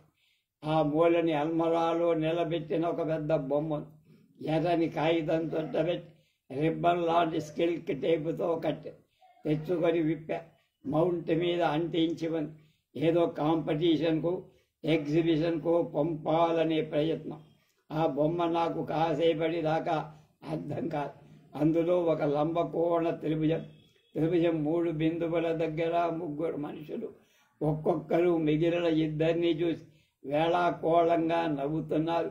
ప్రతివారు ఏదో ఒక పక్కకి ఆకర్షితులవుతూ వారి అంశంతో మ్యాగ్నెటిక్ ఫీల్డ్లో లాంటి గీతల ద్వారా ఫెర్మటోజోవా లాంటి ఆకారాలు గల రేణువుల ద్వారా చూపించింది. దాని పేరు లంబం విలంబం. 5 నిమిషాలు బొమ్మనలా కళ్ళెదట పెట్టుకోగా లంబం అనేది ఒక గీతకు మరొక గీత క్రాసుగా వచ్చి తాకడం అనే పరిజ్ఞానం వల్ల ప్రేమకు చిహ్నమేమో అనుకున్నా. విలంబం అంటే ఆలస్యం కదా, అంటే ప్రేమ సఫలం కావటానికి ఆలస్యం కావచ్చని భావమా? ఫార్ ఫెచ్డ్ ఐడియా లాగు. ఇక నా తలకాయ ట్యూబులైట ఈ బొమ్మ భావం అడి తెలుసుకోవాలి. ఆమె హఠాత్తుగా బొమ్మలో ఒక విషయం నా కళ్ళు గుర్తుపడ్డాయి. నేను నిర్ఘాంతమై ఆ బొమ్మలో ఉన్న 3 బిందువులు నేను, మీనాక్షమ్మ గారు, ఆమె. ఏదో క్లూ దొరుకుతుందని అనుకునే బొమ్మ అడు తిప్పా. ఐ లవ్ యూ అని ఉంది. నన్ను చూడగానే ఆమె చెప్పిన బొమ్మల్లో అది లేదు. ఇందాక స్కెచ్ బుక్లో వాళ్ళ అమ్మగారిని వివిధ భంగిమల్లో చూసిన దానికన్నా ఇప్పుడు కొంచెం బెదురెక్కువై గబగబా పొట్లం కట్టేసి బొమ్మని యథాస్థానంలో స్కెచ్ బుక్లో మీనాక్షి అమ్మగారి ఫ్రెండ్స్లో నేనెందుకు లేనో ఇప్పుడు నాకు అర్థమైపోయి. ఐ లవ్ యూ అంటే అసలు ఐ అంటే ఎవరంటే ప్లేయర్స్ మీద వెంచర్స్ సంగీతం హై ఫిడెలిటీ స్టీరియో స్పీకర్స్లో అట్టహాసంగా వస్తోంది. నేను బుద్ధిగా కూర్చొని మీనాక్షమ్మ గారి గదిలోంచి తెచ్చుకున్న సంగీత కచేరీ ఫోటోల ఆల్బమ్ తెరకేస్తాను. అప్పుడు వచ్చింది యామిని. ఆశ్చర్యం పెనుహాసంగా మార్చుకొని వెంచర్స్ని ప్లేయర్ మీద చూపించి ఇదేమిటి పతనం అన్నట్టు నోటికి చెయ్యి అడ్డం పెట్టుకొని చీరా జాకెట్టు వేసుకున్న యామిని గుడ్డి సినిమాలో జయబహదూర్లాగా ఒక్కసారి ఎదిగి పెద్దదైపోయినట్టు కనపడ్డాడు. వీళ్ళమ్మా నాన్న దీనికి పెళ్ళెప్పుడు చేస్తారు పాప, ఆడవాళ్ళంతా ఒక్కటి అని నవ్వు. యామిని వేసిన బొమ్మలు చూశాక నేను వాళ్ళింటో ప్రతి ఒక్కరికి, ముఖ్యంగా తనకి అతి సన్నిహితులైపోయినట్టుగా ఒక ఆలోచన తరంగం కదిపింది. ఎలా? నేను బాలమురళీకృష్ణ రికార్డు వింటే కామెంట్స్ చేశావు, వెంచర్స్ వింటే కూడా కామెంట్స్ చేయకుండా ఉండలేకపోయి. అలా చేస్తాను, నువ్వు పాడు అన్నా. ప్లేయర్ ఆపు చెయ్యటానికి నేనా? అవుట్ ఆఫ్ ఆల్ పీపుల్ నాకేం పాడడం వస్తే అంది ఆమెను నవ్వుతూ. నేను తనని ఏకవచన ప్రయోగం చేసినందుకేమి అనడం మాటకేం అనుకోనే లేనట్టు. నీకు పాడడం వస్తే మీనాక్షమ్మ గారి దగ్గర మానేసి నీ దగ్గరే నేర్చుకోండి. ఆనందానికి మా చెల్లి, పాటకు నేను అని నవ్వింది. రికార్డ్ ఆపేశా. గదిలో నిశ్శబ్దం. యామిని ఆర్టులో ఇమాజినేషన్ లాగా సాలెంగా ఉంది. నా బొమ్మలన్నీ చూసారా అని నా అడ్మిరేషన్ కోసం ఆశగా కళ్ళు తెరి. Your pictures are simply marvellous. Thanks a lot అంది యామిని ఆనందంతో. షెల్ఫ్ దగ్గరకు వెళ్ళి బొమ్మల కట్ట తీసింది. చెప్పండి, ఇందులో మీకేది బాగా నచ్చింది? గుడ్, బెటర్ అండ్ బెస్ట్ అని మంచం మీద నా పక్కకొచ్చి కూర్చు. ఆ బొమ్మల కట్ట నా ఒళ్ళో పెట్టి, బొమ్మల్లో వినీలాకాశం, స్కెచ్లో రాధా జయలక్ష్మి, మహాలింగం, మంగతాయాలు కొన్ని చూపించి, వీటిలో చాలా సటిల్గా ఉంది ఇమాజినేషన్ అన్నా. థ్యాంక్స్ నరసరాజు గారు, మెనీ థ్యాంక్స్. నా ఇండస్ట్రీ మీరు రికగ్నైజ్ చేశారు. చాలా పరవశమైపోతూ అంది ఆమె. అందరూ రికగ్నైజ్ చేస్తారు. You will become the greatest artist of our age అన్న. మీకు ఇది ఎప్పుడో చూపించి ఉండాల్సింది. I last a good deal of encouragement all these days అని ఎంతో బాధపడి, ఇదిగో చూడు, ఈ బొమ్మ చూసి నేనంతూ ఇదైపోయానని సన్నని బంగారపు తీగలు సింబలైజ్ చేసి లతా మంగేష్కర్ కంఠమాధురికి చేసిన రూపకల్పన చూడు. యామిని మొగంలో ఆనందంతో విప్పాలి. I am so glad to have you seeing this humble things అంది నా చేతులు పట్టుకొని మీదకి. మాట హంబుల్గా ఉంది, ఆర్ట్ ఏమో సబ్లైమ్గా ఉంది అన్న.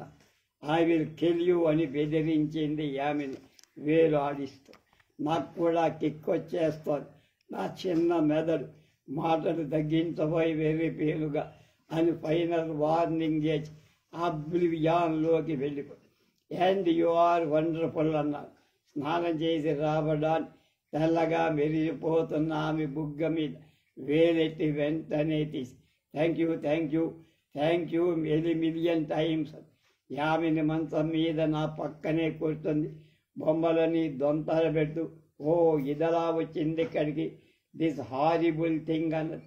పక్కనే ఉన్న కాన్సర్ట్ల ఫోటో ఆల్బంది. అది సరే కానీ మాస్టారు, నేనొక్కటి అడుగుతా చెబుతారా అంది. నా ముఖాన్ని తన వైపు తిప్పుకొని నా కళ్ళలోకి తిన్నగా చూసి నేనేమి అనలా. ఆమె పేజీలన్నీ గబగబా తిప్పేసింది. ఒక ఫోటో దగ్గర ఆగి అందులో ఒక అమ్మాయిని చూపించి, ఈ అమ్మాయి ఎవరు మాస్టారు చెప్పగలరా? అది ఒక ఫోటో, కచేరీ ఫోటో. అందులో గాయకుడికి వెనగ్గా కూర్చున్న ఆ అమ్మాయి గాయకుడిని ఆరాధనగా చూస్తూ తంబురా పడుతోంది. నాకు కవిత్వం వచ్చేస్తోంది. ఆ అమ్మాయి గాయకుడి వైపు చూస్తున్నంత పద్ధతి చెప్పగలనని అభయమిస్తున్నా అన్నా. నేను కూడా గాయకుడిని ఆరాధనగా ఒంటెగా చూస్తా. అది సరే మాస్టారు, వుడ్ యు బిలీవ్, ఓసారి వరదరాజేశ్వరరావు గారేమో మురళీకృష్ణార్పణమస్తు అన్నారండి. వాట్ దట్ హీ మీన్ రాస్తారు? To reveal art and conceal the artist is arts aim. To reveal art and conceal the artist is arts aim. Conceal what? Conceal the artist అని ఆమె భుజం మీద చెయ్యేసి రెండో చేత్తో పుస్తకం మూసి దూరంగా పడేశా. అయితే మీకు చూపించాల్సిందే అని లేచింది యామిని. హడావిడిగా లేవటంతో జారిన పైట అలవాటు లేని విధంగా సవరించుకొని అల్మారా దగ్గరకు. అల్మారా మీద ఆ బొమ్మ ఉంది. లంబం విలంబం లేక ఐ లవ్ యూ అనే బొమ్మ నాకు చూపించాలని యామినికి ఆదుర్దాగా. ఆ బొమ్మ అర్థం కాని నాకు ఆమె తెలియచేస్తే అంతా తెలిసినట్టే కదా. అప్పుడు లంబం ఇంకా విలంబంతో బాధపడక్కర్లేదు. ఐ లవ్ యూ యామిని అన్న. తొందరపాటుకు కలిగిన పశ్చాత్తాపాన్ని సున్నితంగా మార్చుకొని ఆమెను లాలించే ధోరణి. Thank you. మనం జాగ్రత్తగా కంట్రోల్గా ఉందాం. ఇలా ఇంకెప్పుడు తొందరపడు. నువ్వు వర్రీ కావు. చదువులైపోగానే మ్యారేజ్ చేసుకుందాం. ఓకే అన్నాను. ఆమె వీపు నిబుడు. ఒక్క జర్కుతో విడిపడింది ఆమెది. మ్యారేజ్ అంది చాలా అసహ్యంతో. Who is bothered of marriage, that too with you, impossible అంది. ఐఎమ్ సారీ ఆమెది. నువ్వన్నది నిజమే. నేను మ్యూజిక్లో మరి టైం వేస్ట్ చేస్తాను. ఇంకా శ్రద్ధగా చదువుతా. I will work hard, promise. First class తెచ్చుకొని జాబ్ సంపాది. జాబ్ లిటరేచర్ ఎంఏతో ఏం జాబ్ వస్తుంది? All at the most you would become a lecturer, that's all. Stop dreaming mister Narsaraj. నాకు ఇప్పుడే ఒక హస్బెండ్ అక్కల్లా. కావలసినప్పుడైనా I would have a doctor, a judge, a police officer, a business magnate, at least an engineer, if not a millionaire. మాట్లాడుతూనే చెదిరిపోయిన గుడ్డన్ని జుట్టును హృదయాన్ని సర్దేసుకొని హార్డ్ వర్క్ చేస్తావుట. Hard work is no good బాబా. నిన్ను చూసి మమ్మీ నిన్ను సెట్ చేయడం చూసి నీకేదో fine taste, lots of common sense ఉన్నాయనుకొని I took you for a boyfriend. I'm so sorry mister Narasaraju. లేచి వెళ్ళిపోయి నా వైపు అలా చూడకండి ప్లీజ్. నేను నిర్ఘాంతపడి నిల్చుంటే తనే బయటికి వెళ్ళి అర్థంతో మరో మాట తన ఆకారం వేషం చూసు. యామిని మాటలు వింటే కలిగిన జుగుప్సలు మనసు నిండా బురద అంటుకున్నట్టయిపోయి వేసిన పొరపాటు అడుగు వెనక్కి తీసుకోలేక చేసిన తప్పుకు క్షమాపణ చెప్పితే అందుకునే వాళ్ళు లేక నేను నిస్సహాయుడైపోయి పరిగెత్తుకొచ్చింది ఆమె. Hurry up mister Narasaraju, mummy వచ్చేస్తోంది. Please don't look so much upset. సరిగ్గా ఉండండి మాస్టారు. It's all nothing but a sweet and casual inspiration, like painting a picture or stretching a rag, that's all. ఇది పూగుట్టుకున్నట్టు ముఖం పెట్టకండి బాబు, మీకు పుణ్యం ఉంటుంది. తొందరగా ముఖాన ఫ్లవర్తో పౌడర్ కొట్టుకుంది. డఫీలోంచి 2 యాలక్కాయలు లవంగాలు తీసి నోట్లో వేసుకొని అర్జెంటుగా నమలసాగింది. మమ్మీలాగా కూర్చోకో, ప్లీజ్ సే సంథింగ్, లేకపోతే సస్పెక్ట్ చేస్తుంది. నాకు సీన్స్ అంటే కెట్టదు. Oh my God, what to do with this wretched records. హాల్లోకి వచ్చి సోఫాలో కూర్చున్నా. అప్పటికే తెరుచుకున్న హాలు ద్వారాల్లోంచి పడమటి గాలిల ఆకర్షణ వెదలు జల్లుకుంటూ మీనాక్షమ్మ గారు వచ్చారు.